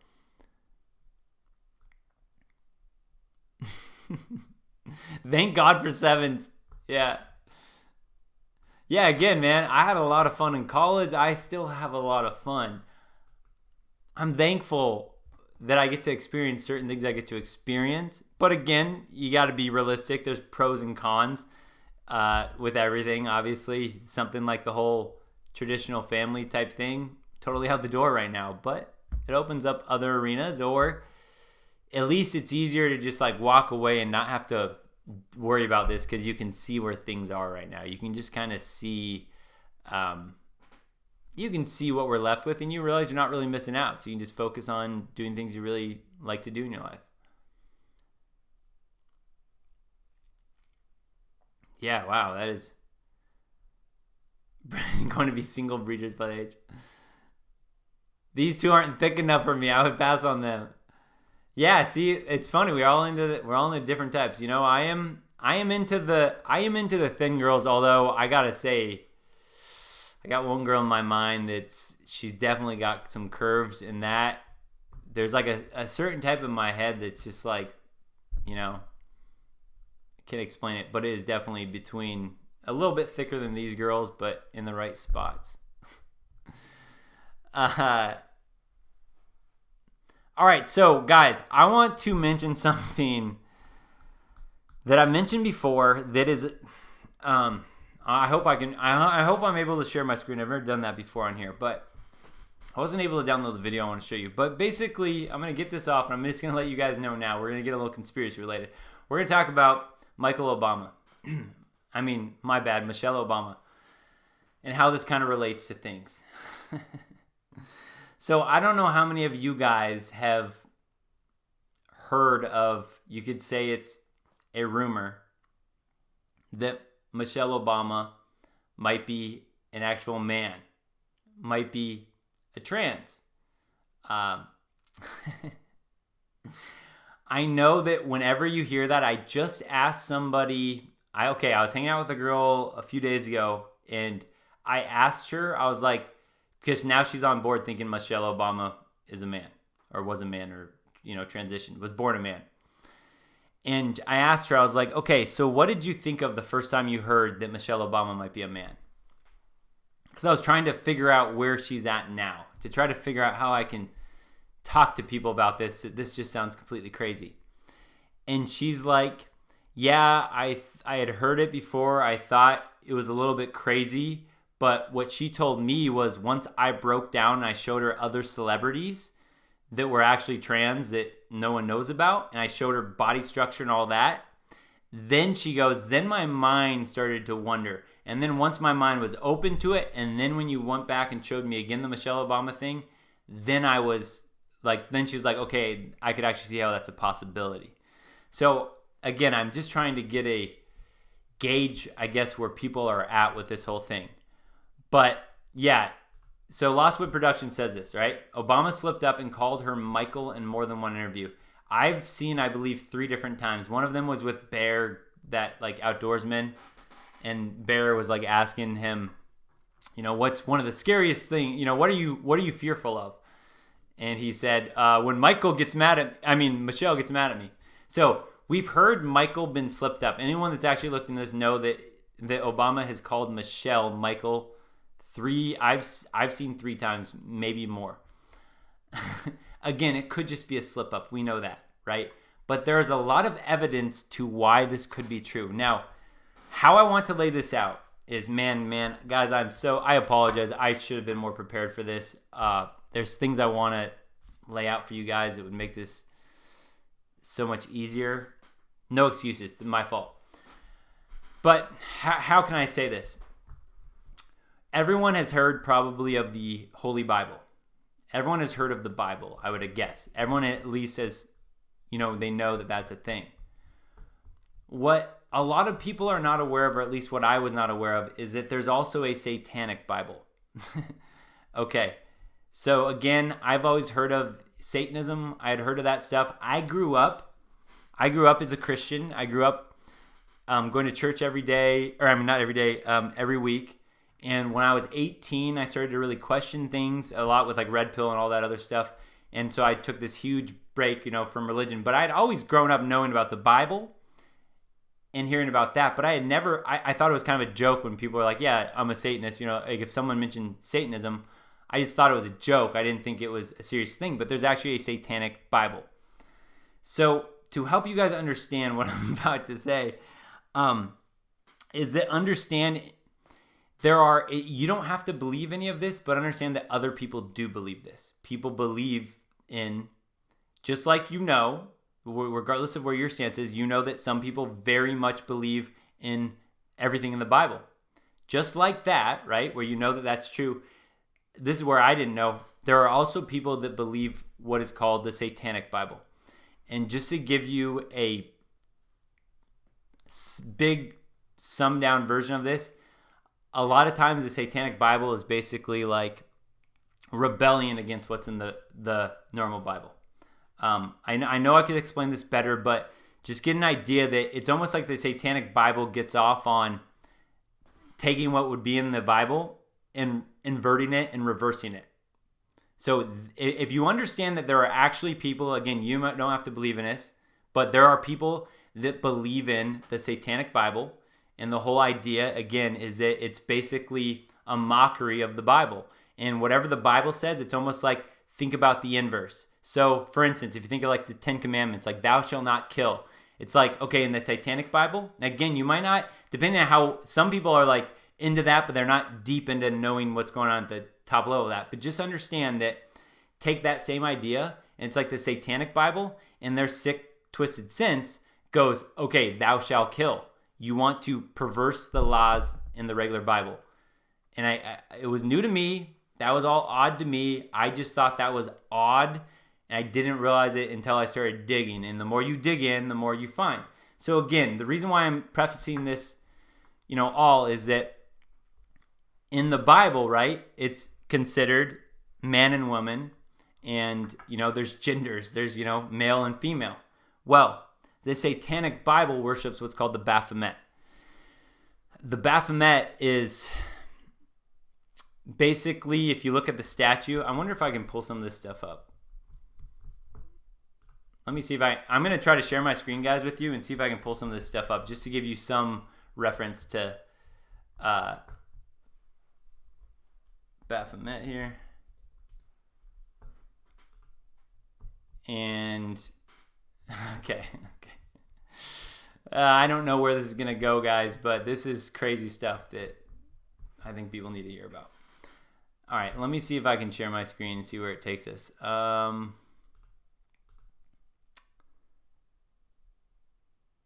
Will this share? I don't know if this will share. Can you guys see my screen right now?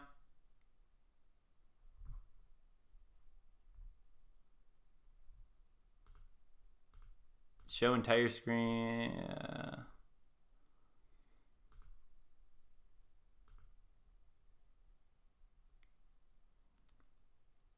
Let me see if Safari. Okay, what about this? Can you guys see this? Right now on my screen, I can't see what I'm showing you guys.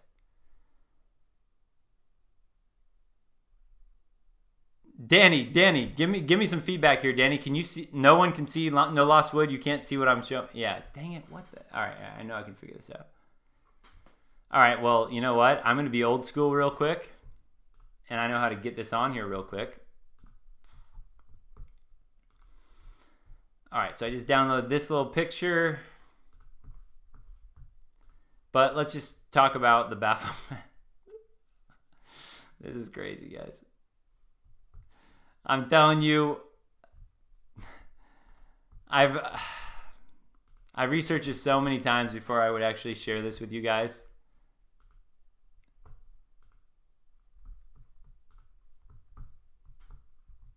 All right, here we go. So here's the idea of the Baphomet, right? This is who they worship. And the idea with the Baphomet, if the more you look into it and all that, you know, is the Baphomet has a penis like a man and has boobs like a woman. So it has both parts. The male and the female blended together. So there's a lot of esoteric teachings too that people would be like, oh yeah, I understand what they're saying. You need the male energy and the female energy and all this stuff. Believe me, I've gone down so many different spiritual holes and journeys and all that thing.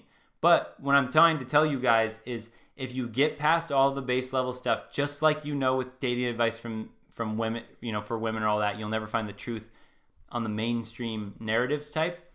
The more you dig in, you realize that they worship a transvestite god, basically. So the reason I bring that up is because if you guys look into how many, let me see, I'm gonna pull up some people in office right now and just show you their wife. Okay, here, oh my God, you guys won't believe some of this stuff, okay? And you understand that this is stuff that there's so many rabbit holes I can go down right now. Oh boy, where's this gonna go? Guys, where's this gonna go? I don't even know. I don't know. All right, I just downloaded that. No.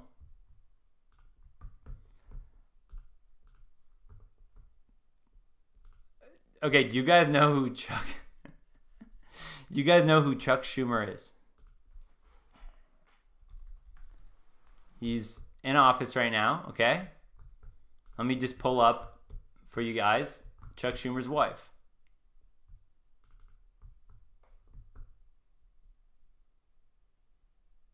Seeing is believing, as they say. Seeing is believing. Get rid of the Baphomet thing. All right, that right there is Chuck Schumer's wife. All right. Now, by the way, guys, and I see Michael's in here too, right? So if you guys can think of some others off the top of your head for me to pull up here, because I have to search them, download them, and put them up here. Chuck Schumer's wife. Who else can I think of? Their wife that we can point out right now in Congress. It's just like that is who they're married to. All right, so let me go a little off. Let me go a little off script here. Okay. Have you guys heard of Victoria's Secret? This is one that it's gonna be really hard for you to ever hear something like this. You guys heard of Victoria's Secret? One of the biggest brands for women. Okay. Oh, Gates. Thank you, Michael. Yes, I'll pull up Gates after this. Good call. Okay, but let's think of Victoria's Secret. So, what is Victoria's Secret? What is Victoria's Secret? What is the secret that they're all talking about? Now, Queen Victoria, apparently if you dig deep enough, maybe I'll be able to dig actually right here. Queen Victoria is apparently a man. See if I can find some pictures. Oh yeah, we'll find some pictures. Oh yeah, okay. Guys, this will shock you when you look back at history. Dude, we've been so duped on things. And just think about the mainstream narrative you're fed right now. You know that you're not ever being fed the full story. But I'm going to show you Queen Victoria. We'll pull this one up here.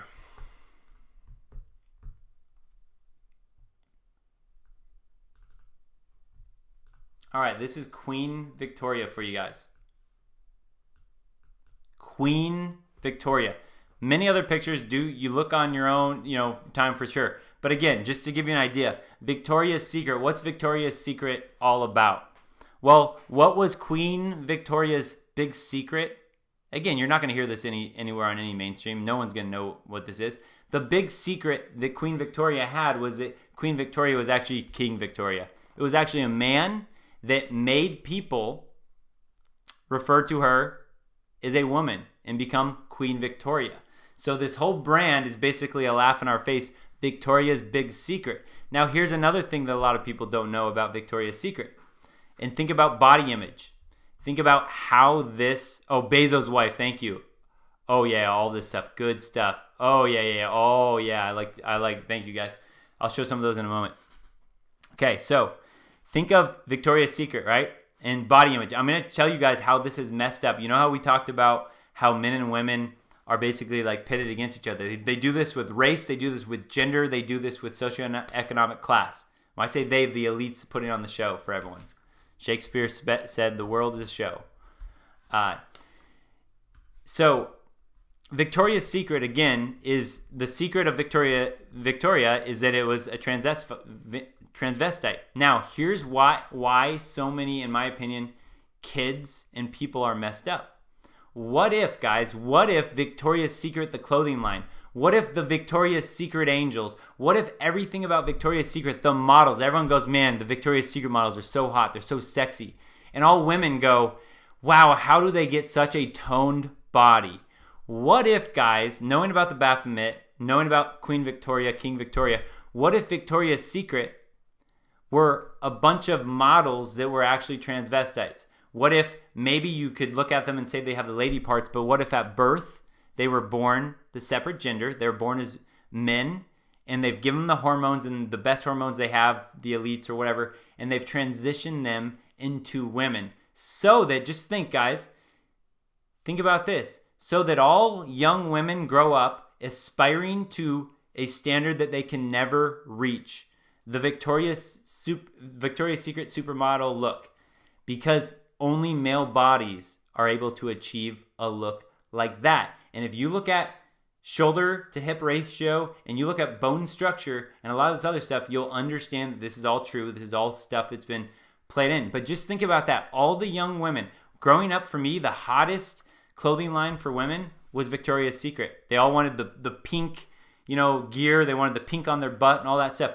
Just imagine if they could get an entire generation of young women to look up to this body image they could never achieve because it's an actual transvestite body image. A biological female could not achieve what they see, so that it just messes with the heads of all these young women and they have all this low self-esteem. They can never live up to the expectations they're supposed to. Okay, on one end, right? Confuse all the women. On the other end, we have all these young boys looking up to Victoria's Secret models. Man, they're so hot. They're so sexy. Okay, look into a lot of the porn stuff too, guys. You're going to see what you think might be a woman until you look into a biological woman versus a biological man, and you understand bone structure and you understand the actual biology of it.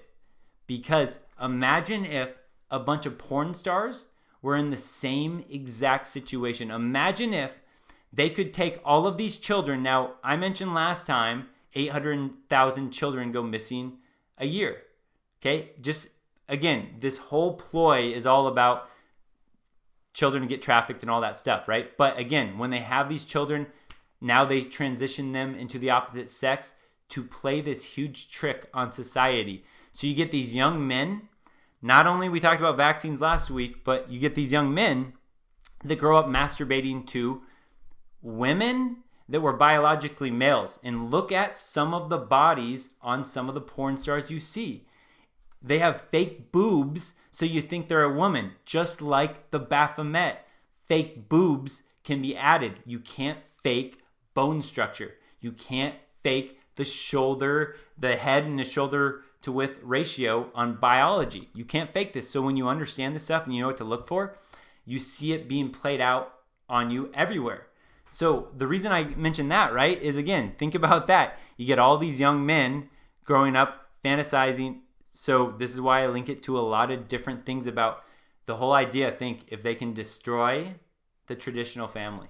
Just imagine if all young boys were growing up masturbating to biological males that are shown as females. You have all these young women growing up idolizing these masculine bodies that they can never fully attain. Can you imagine how that could pit? And then you have the feminist ideology, then you have sexual empowerment, then you have all this other stuff that they've thrown in and mixed into the game, and you see where we're at in society, where it's total gender confusion. It's just shocking. So take that first. Now let me show you a couple more examples before I try to, man, I really want to show you this video I have. It's so funny. If not, I'll just give you guys the link to it and you can watch it right after this. Okay, so we had Bill, I call it Bill and Melinda Gates. Bill and Melinda.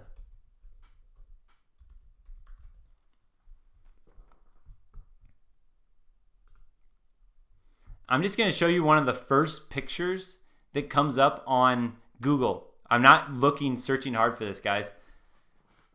Bill, Melinda, okay?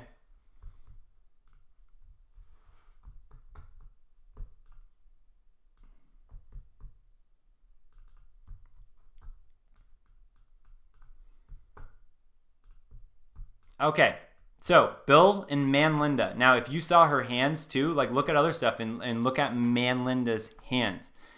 Okay, and Bill, this little weak little pussy boy. Don't get me started on Bill Gates. If Bill Gates is your idol, man, you gotta wake up. You really gotta wake up. Some people around me love Bill Gates, think he's a humanitarian. No, not at all. But look at the difference between this. Look at the size of this skull. Look at the size of this skull. That is a huge skull.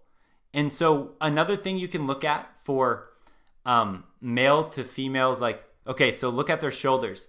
What you're supposed to have on a male is, I believe on a male, you're supposed to be able to take my head, right? And you should be able to fit a head on both sides of my shoulders, broad shoulders, man, straight broad shoulders. So if you could fit my head, boom, another head, and another head, I'm a male, a biological male. Apparently with women, it's supposed to be like a head and a half. Like you would have like, it would be less than a head on each side. It would be like a half of a head, or like there's a difference so that you can tell. But if you look at then the shoulders to the skull, like look at Manlinda Gates here, that head, boom, huge head over here, right? It's off. Bill Gates, if you probably looked at it, he could probably fit more than the head on each side of that. Bill Gates, okay, I'm going to show you the Jeff Bezos one. See if that, was that someone said? Jeff Bezos.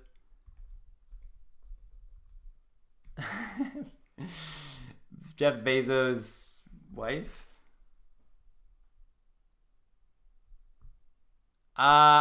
See, okay, it's hard. Actually, she's a good one because it's kind of hard to tell. This is what you're going to see with a lot of Victoria's Secret models, actually. Type idea. See if this one pulls up. Nope, that's the same one I already showed.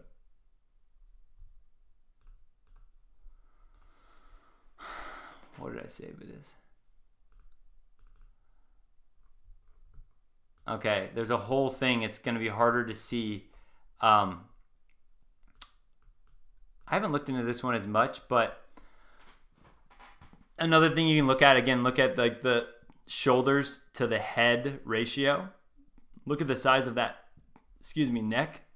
A lot of times what you'll see, especially in a lot of celebrities, right, is they'll have, if you can look at the shoulders and you guys start to actually train your eye on this, you'll notice this with a lot of celebrity women. And this is why I talk about celebrity women wear those feminist bathing suits where they cover up their Adonis belt. They cover up like up towards their belly button because, again, people that know biology, you can tell by the bones about whether it's a biological male or female. Anyway, the reason I brought that up, that's a whole nother rabbit hole you guys can go down in yourself, is I have a belief there's a possibility that we are going to see, because again, like for those of you guys who haven't seen the Joe Biden fiasco he's been going on right now politically, I have reason to believe I could see this happening, that they're going to try to do a little bait and switch. They're going to pull something on Joe Biden, like he has dementia or he's not, stable enough to be president. And then this is just a thought. This is not, I don't know whether this will come true, but it would make sense to me. I've heard this from other people. They're going to try to last minute basically take Joe Biden out, and then they're going to try to play off what have we've had with this whole George Floyd thing, basically this whole race division, and then they're probably going to do a potential false flag hate crime they're going to set up on the trans community or on women, something like that, and then you could see them taking Joe Biden out and throwing in Michael Obama. We could see this, guys. Don't be surprised if you see Michael Obama join the race. And again, I got to figure this out. I got to figure out how to show my screen because I really want to, or maybe I'll be able to download this video again. It wouldn't let me download it earlier, which is a bummer. It's just a hilarious music video. I want to get this guy on here sometime. Guys, I know this sounds insane, man. I know this sounds insane. But the truth is stranger than fiction. Come on, let me download this, please. Please, please, please. Nope, it won't let me. One more time, I'm going to try to share my screen. If it doesn't work, I'm just going to give you guys the link to it.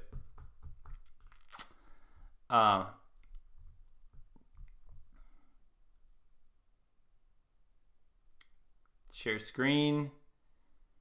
Share entire screen. See, can you guys see this at all? I bet you probably can't. 1, 2, 3, 4. Big Mikey has got a thing. Even she lets it I swing. don't think you guys can see that. Can you? Dang it.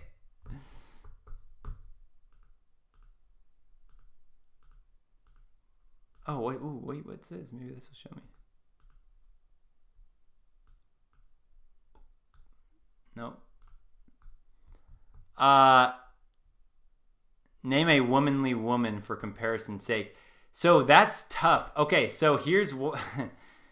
Yeah, it's really weird, man. I look on thumbnails sometimes for the thumbnails that I create for these things, and I see on some other creators sometimes they put like a trans woman on there, like a biological trans from what I've seen on the thing. It's hard because most of the mainstream images you see are women. Might be, right? This whole... It's weird when you say basically the world had been run by Satanists, if you really boil it down for a long time, which could explain why we've had such a crazy destruction with, the traditional family and morals and all that stuff. Name a womanly woman for comparison's sake. I think of all the women I've been with. I mean, honestly, I think about, I think of the biological females, and that's what I compare it with now, because we've been given such clouded images. Probably if you look on like normal girls' Instagrams, like the Instagram thoughts or whatever you might say, a lot of those girls you could see like a natural woman. This is a hard one to wake up to. You're going to see it a lot in movies too, so maybe you want to look on your own time. But what the... Man, why am I not able to show my screen? I also wish I had my Man Linda video I had on here. I used to have saved. What if I share... Again, if I share Safari, I don't think it's going to show you guys my screen.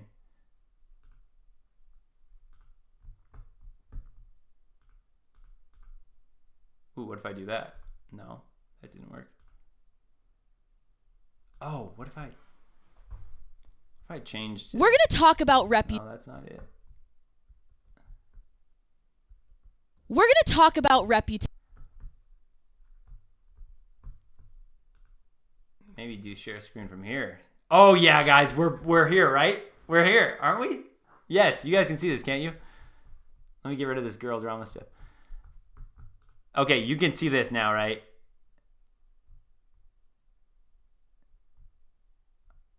I'm pretty sure. Yeah, Madonna's another, another one you can. Okay, so I'm pretty sure. I'm looking in the chat. Make sure you guys can see me here. Yeah, the Obama. Oh, Danny, that's why I have a bunch of this stuff saved to show you guys. Okay, let me play this, and I believe you guys will be able to see this. Okay, this guy, this is just a dude that I'm going to try to get on here on a live stream, guys. His channel right here is Sideshow Bob. This guy is hilarious. They have a podcast right now called the No Mercy Podcast. You'll love it. It talks all about conspiracy, breaks it down. It's like, it's just cool dudes talking about it. You'll enjoy it. But this guy made this video, and it's so funny, in my opinion. All right, here we go. Let's see if this works. 1, 2, 3, 4. Big Mikey has got a thingy, and she lets it swingy on the Ellen Show. But does she even notice? 'Cause we all can see it poking through her draw. Don't hide Michelle Obama, just release the beast and show it to the world. Thank God for plastic surgeons, they can make a grown man look just like a girl. Hey, my Obama.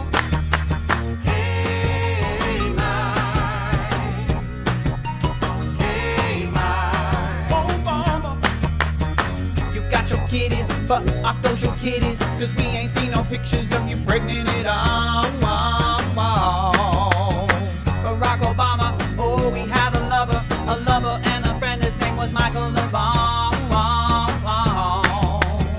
If what they say, lady, is your gender, oh, then why did Michael and I. he call you Michael? Then why do you deny it? Why you try to hide it when you know we can see it clear? And do you think that the country will see the United States will see the first gay president or the first woman We already president? have it with Obama, so let's just calm down. Got it. You know Michelle is a I'm sorry, she's a what? a transgender. We all know. Oh my gosh. Oh gosh, it's okay.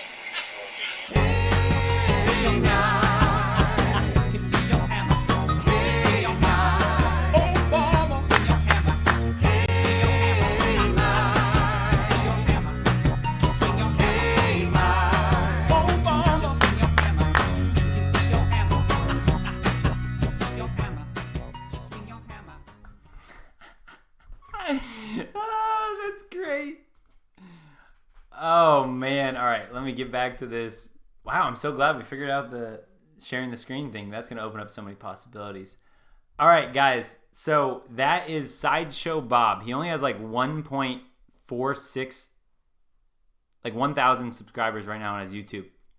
If you guys, he has some other funny videos on there. He breaks things down super well when I'm sure if he puts up other content. That was his song he made. If you guys subscribe and you guys comment in the video, hey, Texting Prince sent me, you should do a live stream with him. You guys should do that because I want to get him on here for a live stream soon and have him break down. He knows a lot about a lot of different things going on in the world and how it connects. Super interesting guy. But I thought that video was so well done. I don't know if you guys noticed that, but Joan Rivers, like, I don't know if you guys had seen that before. Joan Rivers literally exposed this years ago, and then she died from complications later after exposing that. It's like it's like a hidden secret in the industry.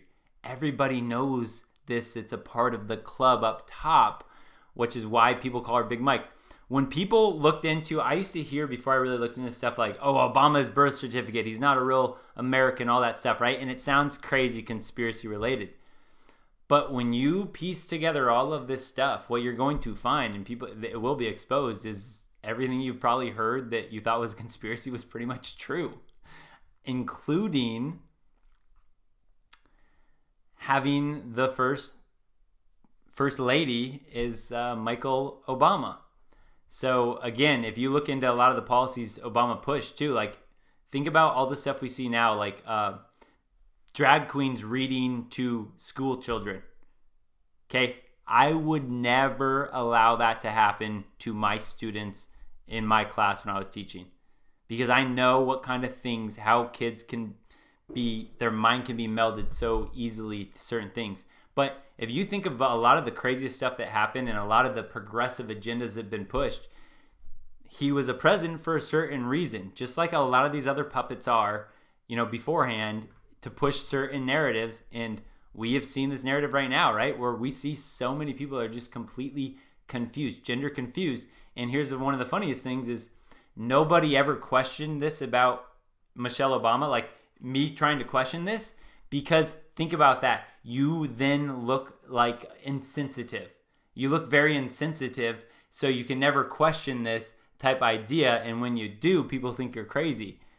But there's so much, guys. Look into this, man. There's so much to that. Yeah, look at, Michelle Obama. Was she ever pregnant? Did you guys ever see her pregnant? Have you seen her children? Let me show this. Children. Children versus best friends. Are any of these gonna show up on the top searches at Google? Probably not. I know I have a bunch saved on my phone somewhere, but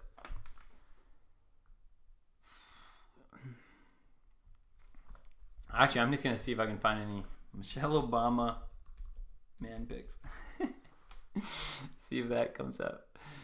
You guys, it's a crazy world we live in, guys. I'm telling you, when I went through, okay, I know how do I say this? I'm empathetic to anyone right now that still has never heard about this whole transgender before. Because when I went through this rabbit hole recently, within the last 4 years, every movie I started watching, every show I started seeing, like all of these, I started to see, and I was like, dang, that's not just, it's just like the red pill again, right? You want to swallow it up. You don't want to see this stuff. But once you guys have been presented with the information you've just been presented with, if you do your own research, and then you look into Satanism, and then you see a lot of these, the wives of these high up people and all that, you're going to come to the conclusion that we have been bamboozled. We have been swindled. And like I've mentioned before, I've had women friends of mine that work out a bunch, and they're like, man, I'm so jealous of Michelle Obama's shoulders. I'm so jealous of it. Oh, good. This picture just came up. Ooh, maybe I'll show this. Oh, man. Hold on.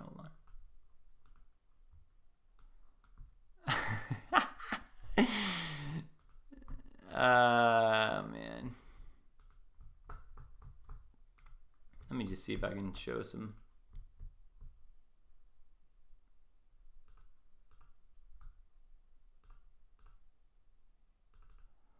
So,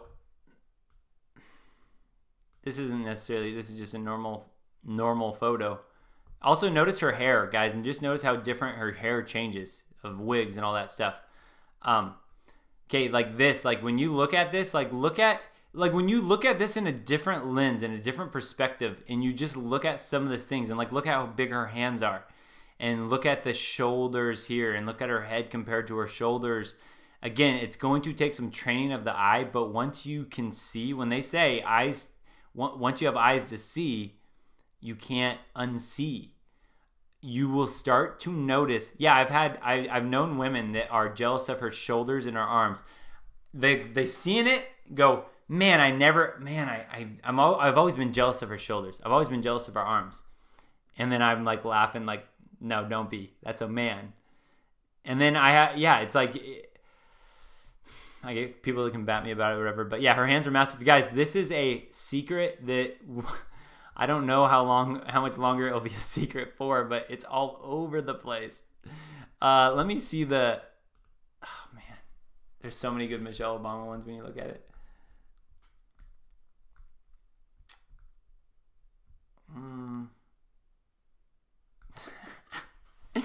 Just do your own search on these guys. It's funny.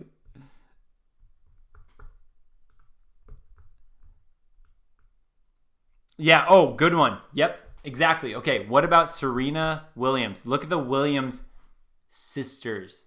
Okay. There have been some female tennis players that have came out and said, which you will have a hard time ever finding, that they're like, yeah, we knew that wasn't a woman we were facing. Let's look at the Williams sisters. I should put that in quotations. Williams sisters, young. Oh yeah, okay.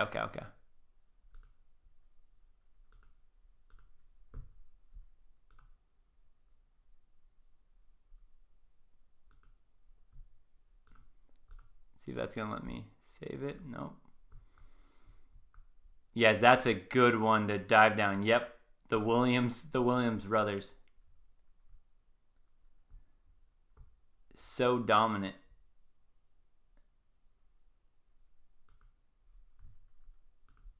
Okay, well, let's show that one.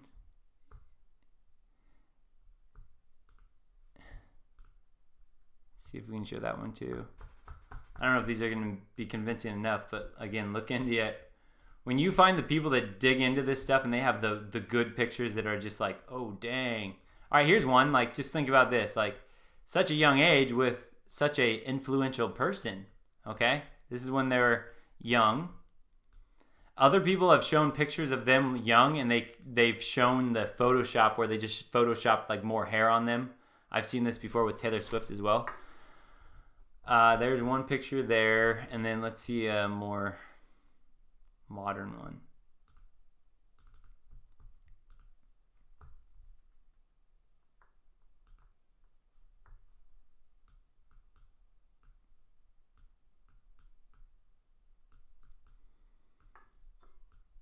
Okay, right, guys, just think. If you didn't know who these people were and you just covered up their head and you looked at their body, right? If they weren't, obviously, it almost looks like you're like, oh, that's like two dudes just cross-dressing. Oh, that's just, yeah, okay, that's blah, blah, blah. It's like the more you do this, the more you see it. When you cover up the face, you cover up all the different things because they do have the best surgery. They have the top, hormones. They have the top technology to prolong this stuff. But this is why you start to see, too, so many older celebrities. It's a lot easier to tell because the older you get, the less you can fake it, and they care less about those people because they're not shown around. So they're not putting on the perfect act anymore. Someone mentioned Celine Dion. Let's see Celine Dion. Oh my God, guys. Wait till you see this. Dude, this is Celine Dion without her adrenochrome. We'll have to do a whole talk on adrenochrome sometime. This is gross, man. This is so gross. Where is it? Oh, you guys ready for this, guys? Are you guys ready for some Celine Dion? Oh, that was underwhelming. Okay, this is Celine Dion. Okay, look at the bony chest, guys. When you look at men and women, there's a difference to men and women. Women have more fat on them than men. Men have more of the... This is why men can have a lot lower body fat percentage than other people. Or than women, I mean. This is why, again, when you look at the Victoria's Secret models, you're like, oh, dang. Okay, look at this now. Here's another one with Celine Dion. Can find it here. Oh, my God, guys. Ugh. Oh, no way. Look at this. Disgusting. This looks... Look at that, right? When they get older, look at that body. All that looks... That is going to... I have the body type that when I'm older, if I just stay, in shape, whatever, I'm going to... This is going to look like my body. You're going to see a lot of bones, the collarbones, all that boniness versus women have more of that natural. They have some of that natural fat around them. Look at the difference. And look at that neck too, man. Celine Dion, we got fooled, bamboozled. Yikes, guys. You guys know how many people we've masturbated to as men that were actually biologically men growing up? No homo. Yeah, Serena Williams can choke slam a dude. No doubt. No doubt. All right, we got Nico Greco. He's a super chat from Nico Greco. He says, careful, fellas. The elite in Hollywood are playing the sheeple for fools. Rise up with me, fellas. Yeah, you guys, they put on such an... Okay, so here's the idea, too. Okay, just so you guys... I'm going to give you a big picture of this. It's called Hidden in Plain Sight. This is the idea. With all of these people that put on this show for us and they run this little game in front of us, they run this mirage, like putting men and women in flip-flopping genders to trick us all. Their whole idea they believe in is karmic energy that, and this is why you hear of the is above, so below. They believe that your good deeds can outweigh your bad. So they believe for karmic energy that if they show you what's going on in plain sight, so it's hidden in plain sight, that's on you because they showed you it. So again, when I'm showing you all this stuff about like transgenders and all that, when you start to look into this yourself and you see it everywhere, then you start to see it everywhere. And then you realize, again, that is why they're not as careful of this as they should be.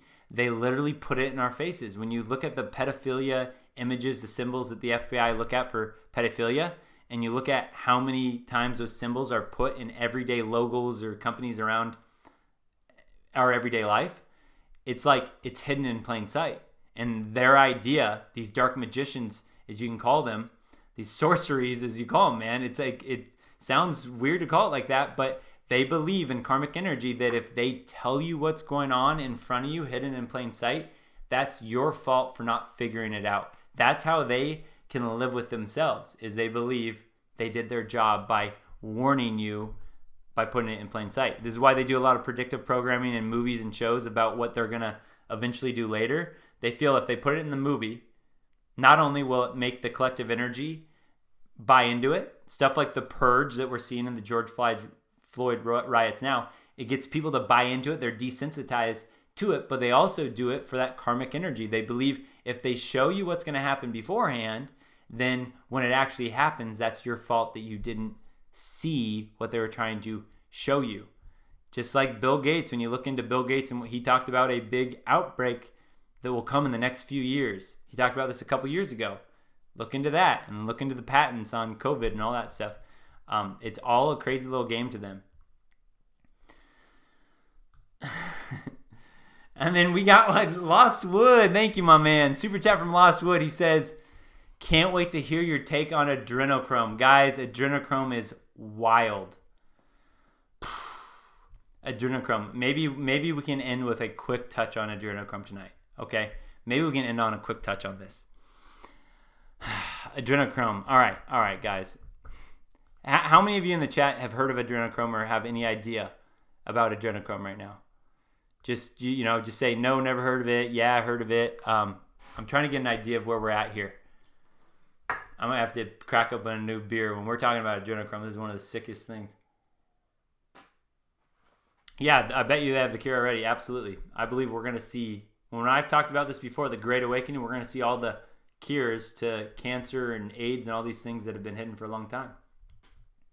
Big Pharma can't make money when there's cures, when there's healthy people. Okay, yes, good, guys. All right, I'm seeing that some of you guys haven't heard of adrenochrome. Okay. Well, I guess I don't know if that's good for you. It's maybe going to shock your system. How do I start with this? All right. Here's what I'm going to say. Again, go back to why I care so much about 300 or 800,000 children go missing every year. Okay, just take back into account children. Okay, it all connects for a reason. Some guy got mad at me. I pinned the last comment on my last live stream about children and blah, blah, blah. It's like, just focus on this. This is the biggest part to me, the most important part. Children go missing. Why do children go missing? There's a lot of sick reasons for this, okay? One big thing that children are abducted or stolen for is just like in the movie Taken. They're taken for sex trafficking. You get these children that are basically prostitutes. It doesn't matter how old. Talking, they do the things they do to some of these kids when they're newborn babies. Okay, but let's just say traffic children, just think 10 years old or something. They turn them into prostitutes for high-ranking elites, high-ranking officials. Again, they do this to compromise these officials, and then once they're compromised, why not just dig in and dig into all of your greatest sensations? Again, think about Satanism against the Holy Bible. The Holy Bible, one of the biggest things is protect the children, the innocence of children. So again, think of the Satanic Bible, perverse that, corrupt the innocence of children. That fired me up more than anything, okay? So that's huge. So one reason why there's so many of these things going on, and this connects also with George Floyd. new stuff is coming out that apparently George Floyd and Derek Chauvin, the cop, worked together. I mentioned to you guys before for 17 years. Apparently it was at this like rodeo house where they were, again, setting that rodeo house up is a trafficking for women and children from the Mexico border. So the idea is, again, right, okay, that's just a club. So they're just there. He was a bouncer, him and this Derek Chauvin guy at this club. And then the whole idea was that, so they knew each other. And the more you look into it, right, then Derek Chauvin put a hit on George Floyd. They had a hit on him or whatever. This whole idea, right, there's just a lot of suspicious stuff going on with this. But again, the idea was to incite a race war. But if you notice, one of the things that burned down was the place that both of those people worked at, the club. That's burnt down in Minneapolis strategically. Same with the police station that was burnt down because it has the evidence in the files of what was going on at this place. Because people report stuff like this when they find out, but the highest people up in all institutions, even the police and all that, are compromised. So they turn a blind eye. They don't show it. They won't ever let you investigate that stuff. So again, when you think about that whole idea in itself, there was more to that story about why things burnt down in Minneapolis.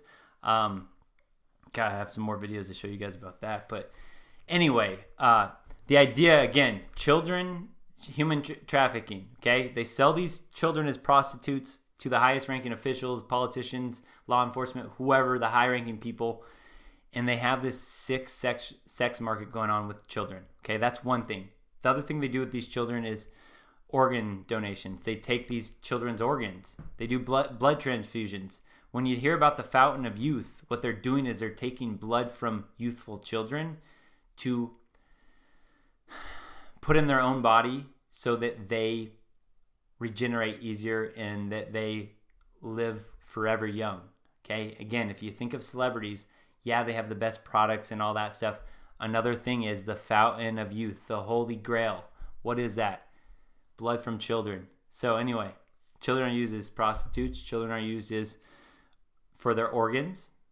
And here's the thing about adrenochrome, which is just disgusting. Children are used is, okay, the thing that these people care more about is not money. Money at a certain point, when I say these people, these elites, when I say the Hollywood elites, these people that are up in these big places that are never going to tell us what's really going on. Because if they do, the whistleblowers get killed. At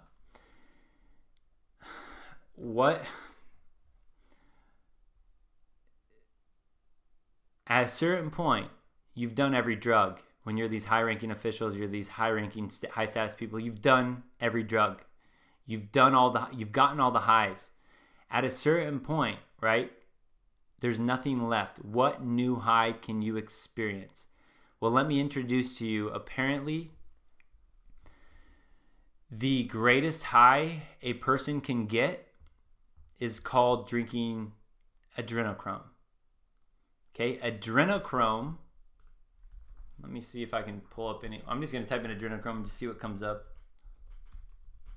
So just understand that is the drug that is the most... Oh, Fear and Loathing in Las Vegas. Ooh, maybe I can actually show you guys that clip. Fear and Loathing. And then I'll explain to you guys what this is.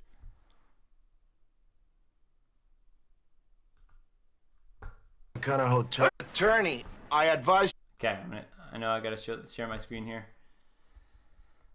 Brace yourself, guys. These people are sick.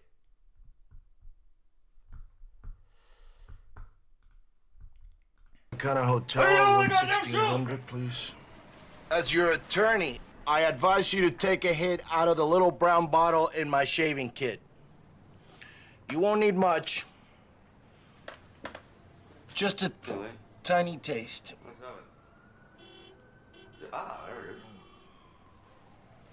Okay, that guy's right there. That is adrenochrome. This is Fear and Loathing in Las Vegas. This is Johnny Depp playing this role, and this is adrenochrome, guys. Just understand what this is. This is something that you won't hear about, but this is like the biggest kept secret, the biggest drug that these people live off of. The Fountain of Youth. What is this shit? That stuff makes pure mescaline seem like ginger beer, man. Ginger beer? Adrenochrome. Adrenochrome?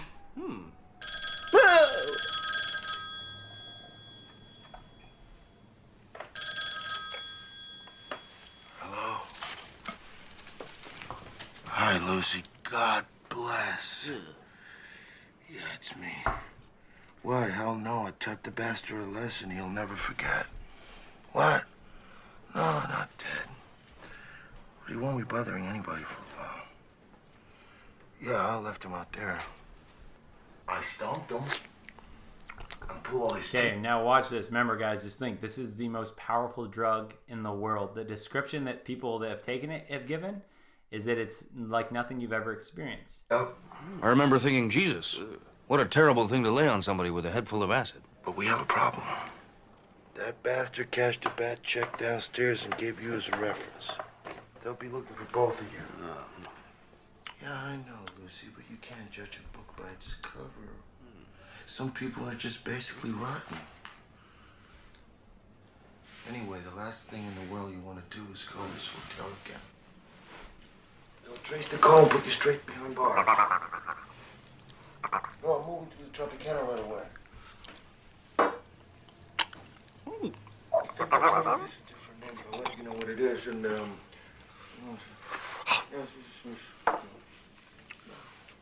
I gotta get off.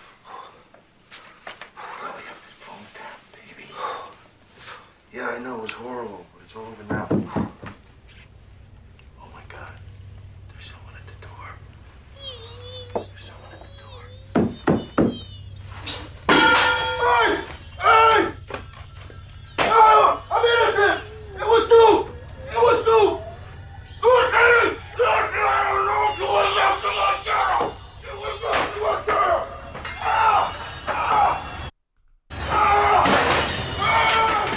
Don't put that thing on me!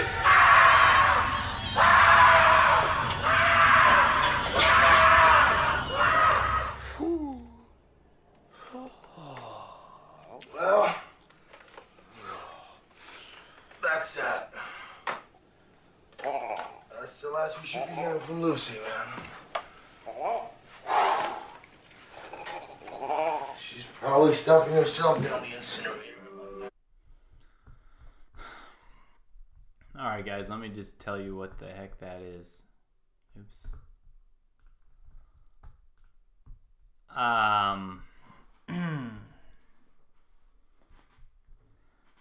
So, the idea is adrenochrome, what you saw him take there. Again, hidden in plain sight. They show you guys what that is. No one has any idea what adrenochrome is. This is the biggest thing that they use the children for. Adrenochrome stands for, think of adrenaline. Okay, adrenaline. So how they make this adrenochrome is it comes from the blood of humans, preferably the younger the better. So the idea is that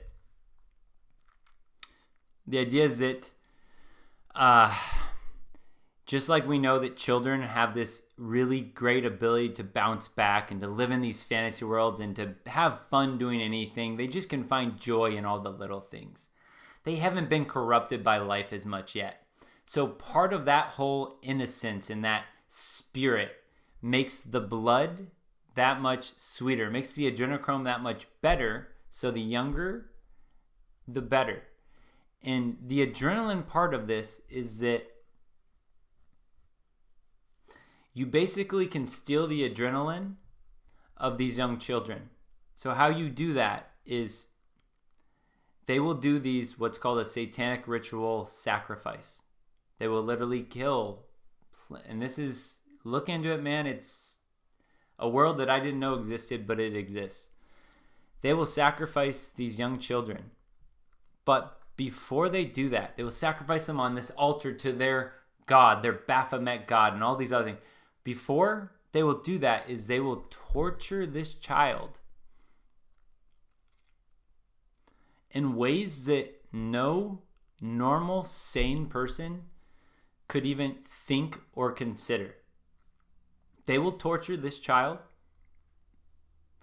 in the sickest ways imaginable, because if they can get this child's adrenaline pumping at the max possible level before they slaughter this child, before they kill this child, if they can get the adrenaline pumping at the most extreme because they're so in fear, then the high is that much better. Adrenochrome. They bottle this up, or they'll just basically go in like animals afterwards after a sacrifice, but then they'll bottle stuff like this up and they will sell it to all the different celebrities around. The highest drug. This is like one of those things you'll never hear about. This is more powerful than money. Adrenochrome. This is like the fountain of youth. It's like 2 in 1. You feel younger, you look younger. It's like a blood transfusion, and you get the adrenaline of this child. And you live off of that high. Now, in a unrelated topic, when I mentioned, like said before, that I'm a vegetarian, well, again, I have no problem with meat eaters. I have more of a problem trying to figure out a trusted source of where I wanted to get my meat from, and it just became such a game that it was easier for me to just like get rid of meat and just focus on what I do know, and I don't have to worry about that, because there's the same idea or principle here as well, is that if you can torture an animal or just make it fearful, then you get a different taste in the meat. So that is why I personally chose to step away from that game. I just didn't trust the crap that you get fed at most places, and understanding a lot of this stuff it just shakes you a little bit. But that is the idea with adrenochrome, is that the movies like Hostel, the movies of pure torture, Human Centipede, all of those sick things were not just made up in someone's head. These are things that they have been experimenting on to try to figure out how to get the best high. And they use innocent children to do this. That was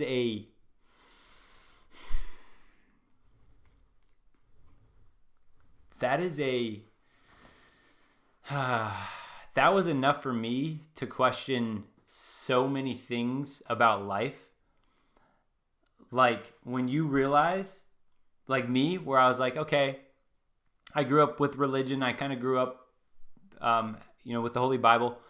I knew that there were other people that grew up without, you could say, something like that, or without believing in something like God. It's like, I didn't know there were people that literally grow up in the same way as I did, except they're taught the opposite from birth. They're basically taught how to hate humanity. They're taught how to pervert humanity. They're taught that us humans are goyim, as they will call us, just cattle, just sheep to be slaughtered. That's what they really think about a lot of us. So this is why, and I say it every time, it's so disgusting when we get divided amongst ourselves with this little stuff. Race, gender, religion, all those little things. It's like, man, guys, when you see the common enemy, they're literally just planted there to divide us. Because if we were ever united, we would all come to these same conclusions about what they have been doing to us. And I mean us. I say us as in normal human beings with a conscience. That is when, when you know people believe in such evil, you just have to believe in you just have to know there's an opposite.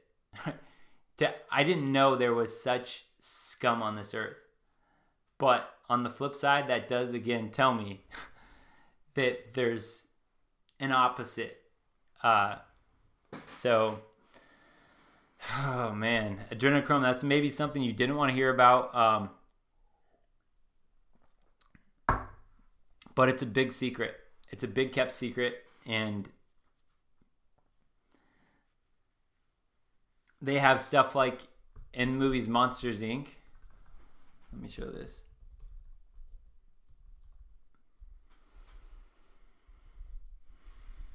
Let's see.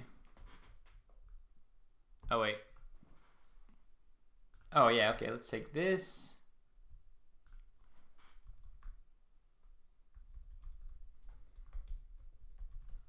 And let's put on Monsters, Inc.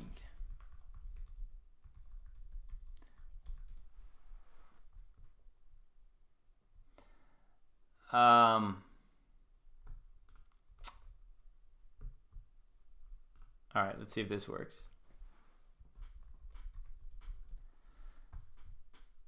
Okay, I want to show you guys a couple things here. And you're just going to see when we talk about hidden in plain sight, it's just disgusting how much they hide this. Okay, so here's an idea of adrenochrome, like the compounds to create adrenochrome. How they can take this. So something else they've done is when they're running low on their supply of children, they've artificially created adrenochrome in labs.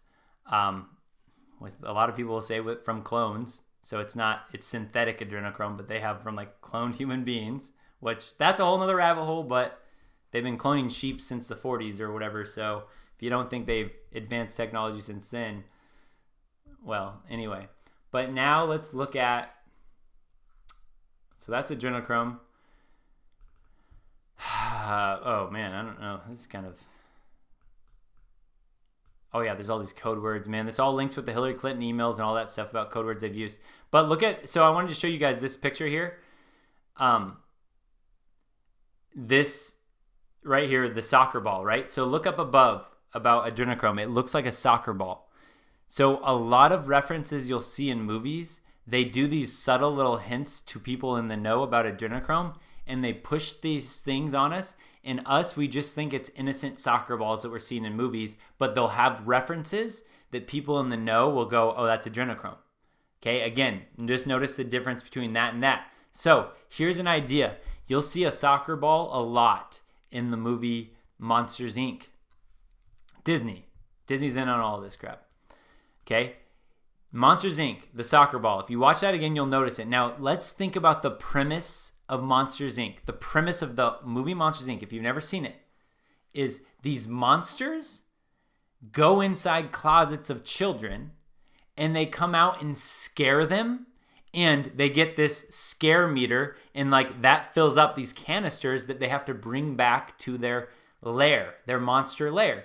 So their whole survivability relies off of scaring children and getting their screams captured in these capsules, and then they bring them back. To all of us normal people, it's just a creative, silly story. Oh, that's funny. The monster's under the bed. Oh, they're making a play on that. But when you break down and you start to see all the symbolism they put with adrenochrome and all that stuff in there, and you really think about the premise, their whole premise, what they're telling the people in the know is, yeah, look at this, right? These monsters, these disgusting, sick monsters, these real-life vampires that do this stuff to children, these monsters hide in and they scare these children. And what do? They try to scare them to fill up this canister, and that's how they survive. Think of adrenochrome. The whole idea, you scare these children, scare them, your canister fills up. Better adrenochrome, better adrenaline in the blood, your high is better. That is a perfect example of hidden in plain sight. They put off this innocent movie for us pedestrians to look at with all of this symbolism in it, and we have no idea that what we're doing is buying into this disgusting, sick act that they do behind the scenes, and they get off on laughing at us for not ever questioning it. They think it's so funny. Hidden in plain sight, these idiots can't ever figure it out. That is, when I say the Great Awakening, it's like people being awakened to all this stuff, so they can no longer put this crap in our face. It's just destroyed humanity. The sick things they do is just beyond disgusting. Just absolutely beyond disgusting. Now, the last thing that I'm going to relate this to, and then I'll get off for today, guys. Again, I had no idea we were going to get into adrenochrome today. Thanks, Lost Woods, for that rabbit hole you just took us down. All right, here's the last thing I'm going to talk about. Hillary Clinton. Okay, just so you guys are aware. When you look into her emails, Hillary Clinton's emails, and you look into the code words of why they're using stuff like walnut sauce, why they're using stuff like cheese pizza, why Obama spent $65,000 to fly cheese pizza in from Chicago to the White House, 65,000 taxpayer dollars. And you look into all of the code names of what they mean. What does cheese pizza mean? Actually, you know what? Instead of me just telling you, why don't I just Google, what does cheese pizza mean, pedo language? See if that answers it. I believe it means it's a little boy or a little girl. It's one of those. And you can do your own digging on all of that stuff. But anyway. Dude, I got my home security, man. I got my home security. I know who I believe in. And I know that not everyone is the same with me on this. But the more I've dug in, the more clear it's made it about what's going on in the world. And I know if there's this much evil, I know there's just as much good. I know who I believe in. I've had people message me about joining a club because they see the information I give out. They could see how my information could be used to manipulate and to be a part of the agenda. I've had those. I don't care. I know whose team I'm on, and I'm not going to sway on that. But I don't. We live in such a weird world right now, Black Russian. Like, I know that my purpose in life, I'm not worried. I guess I'll say it like that. If that's my purpose in life, it's my purpose in life. I'm just not worried. I have to speak about stuff like this. What's up, Antero? My brother. That's right. My brother. Okay, let's go to Hillary Clinton real quick. Guys, by the way, I'm not suicidal in any way. Just to let you know, I'm just putting this disclaimer out there. I live a great life. I'm enjoying it. Go McDowell. Great life. But I'll say this. Okay, Hillary Clinton. We've heard about her emails. Why is there such a big deal about her emails? Okay, link what we've just talked about, all of this stuff. Now, it has been rumored. I cannot confirm this, but I have reason to believe this is going to be the pillar that wakes people up, that there's no way back from this. I believe that there's been so many rumors about what this actually is, about what's inside Hillary Clinton's laptop, and the guy named Anthony Weiner, who got arrested in the FBI, the NYPD, took over his laptop. Okay, he had this folder called insurance or security, something like that. This guy, Anthony Weiner, was one of the guys that was in charge of holding a bunch of blackmail on famous politicians, celebrities, people. We talked about this last week with the whole CIA, Playboy Mansion, honey traps, basically. So the idea here is that they say that what was found on Anthony Weiner's laptop was so disgusting and horrendous that NYPD veterans that have seen some of the worst, NYPD people, those policemen have seen some stuff. They've seen some stuff. It has been rumored and said that these hardcore veteran NYPD police officers that had seen basically anything and everything, when they saw what was on Anthony Weiner's laptop that had to do with Hillary Clinton, they would throw up, vomit, couldn't sleep. If you look into this and you look at the people that were in charge of, looking at this, a lot of these NYPD officers have committed suicide. Again, I'm not suicidal, guys. I'm just saying that. So, what is it that these NYPD officers, these hard veterans that have seen stuff that you and I have never seen, stuff that we wouldn't believe, things that are just disgusting, the low of the human race that we haven't been witness to. These guys have seen some of the worst of it. And these guys were crying after seeing this, puking, vomiting, not being able to sleep. Let me explain to you my understanding of what has been found. My understanding is that Hillary Clinton and Huma Abedin, she's part of this whole political stuff with Hillary Clinton. That Hillary Clinton is on tape, on video, and you guys gotta understand, if you were someone like Hillary Clinton running for the president of the United States, when you're in this secret circle, you're in this, again, what you'll probably hear is more of a common term, the deep state. If you're going to run for something like president of the United States, you have to have some crap on you, compromised, so that they're not going to let you go into office if you're actually going to do real change. They're not going to let you expose anything that's been going on. No way. So you have to be compromised. When you want to move up to the president of the United States, you better know you got some compromised stuff on you. Now, again, I'm sitting here going, I will always look into Trump and all that stuff, because I do, whenever someone brings something up on me.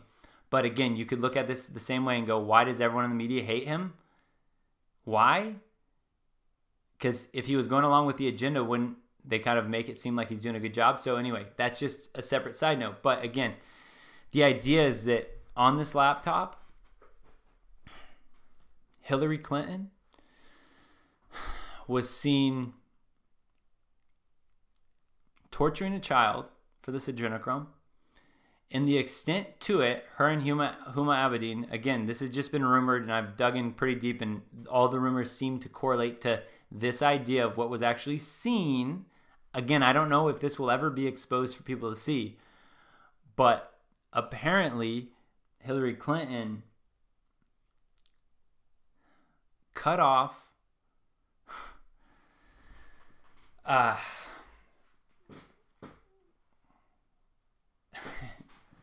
this is so gross.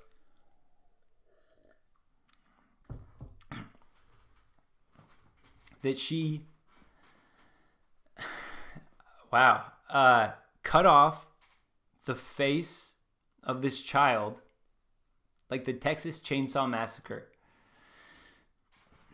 Cut off the face of this child, proceeded to take it and wear it to scare this child more, to try to get the adrenaline so high in this child's blood, right? The ultimate sacrifice type idea for this adrenochrome, to the point where, and when I said, you guys, things that you couldn't imagine, cutting off a child's face and wearing it to there's nothing humane about that. I mean, there's nothing.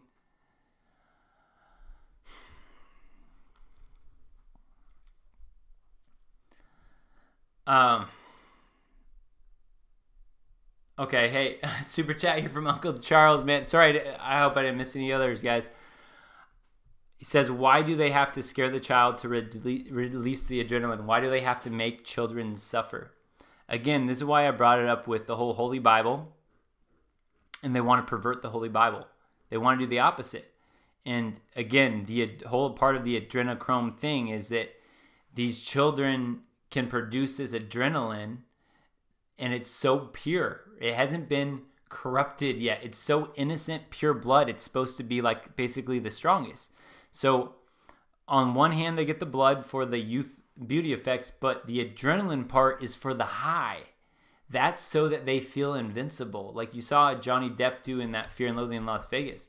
That is so they have this, it's just this high that you can't get anywhere else. It's, it's like, so, and because again, the children, they could do this with an older child, but the younger the children, the more pure it's going to be.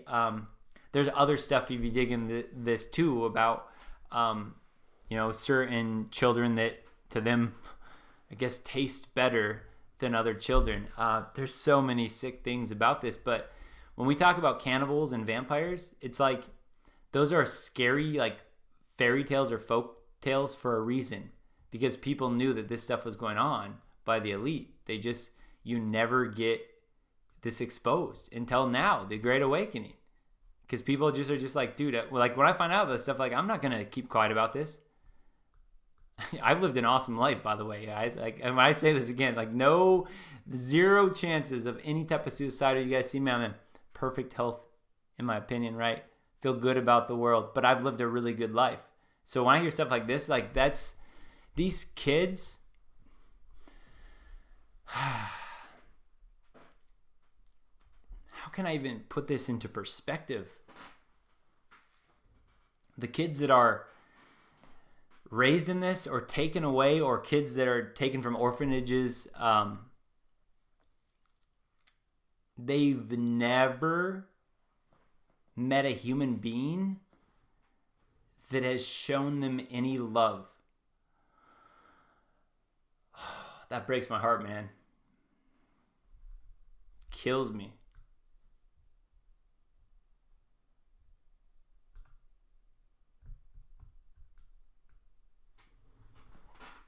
It's Lost Wood. I appreciate this, man. He says, I'm sure it's easier to stick with the MGTOW stuff because it's less controversial. Appreciate you going down this rabbit hole. Dude, it is, man. This kills me. But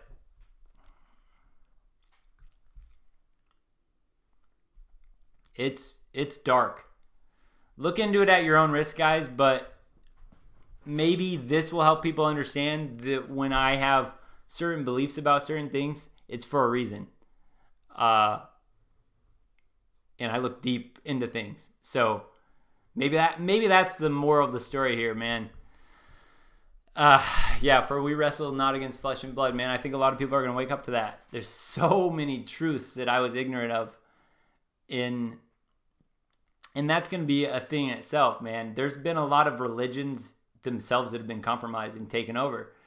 But when you look at the scriptures themselves and the truth inside of them, a lot of the stuff that sounded crazy, like what is that quote from the Bible about if you mess with the innocence of a child, it would be better if you put on a cement block and were thrown to the bottom depths of the ocean or something like that.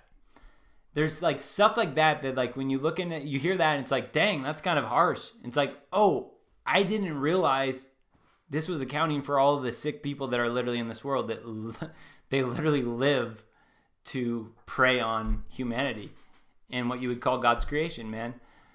It's just disgusting.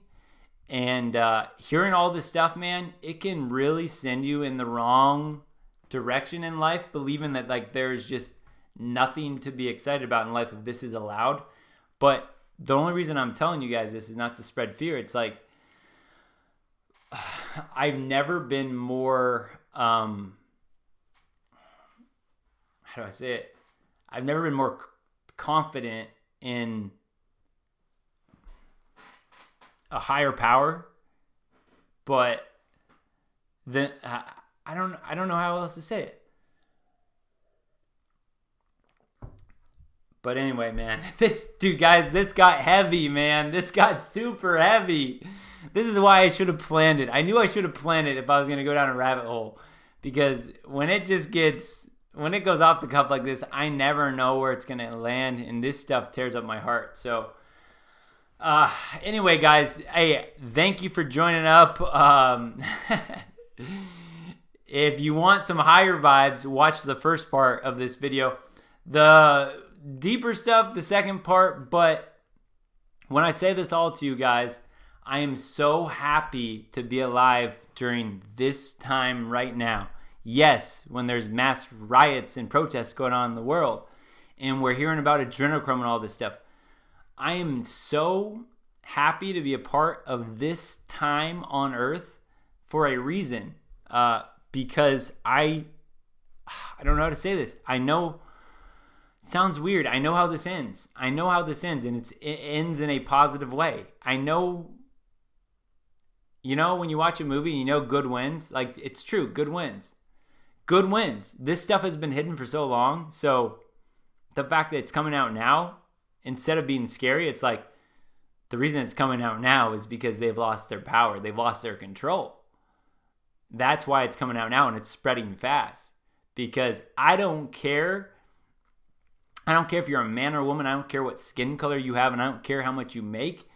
When I hear somebody else talk about truth, man, we're united for sure. So anyway, guys, this is not to be a downer, guys. Believe me, I wouldn't show you this if I wasn't so optimistic about what's happening. I wouldn't try to send you guys down a rabbit hole to to just be like, oh God, dang, this sucks. All I can say is this is the stuff I research all the time, and things are happening for the positive. Things are happening for the better, which again, for humanity, this stuff is sick. When you find out about stuff like this, like your day-to-day stuff doesn't seem so bad. But again, this is a start to me. You rebuild society when stuff like this has been exposed. So there's a lot of hope for the future, I would say. But anyway, man, guys, I gotta get rolling now. I just blacked out again as I was chatting. Hey, things are good. Hey, life is good, and be good to people. Quite honestly, that's all I can say. Be good to people. There's a lot of good people out there. We've been perverted, men and women. I bring this up, and I want to take this step back. We've been perverted, but I see a much better future. I don't know how that looks again, but just know, guys, I don't know, just things will be better. Things will be better. All right, take care, guys.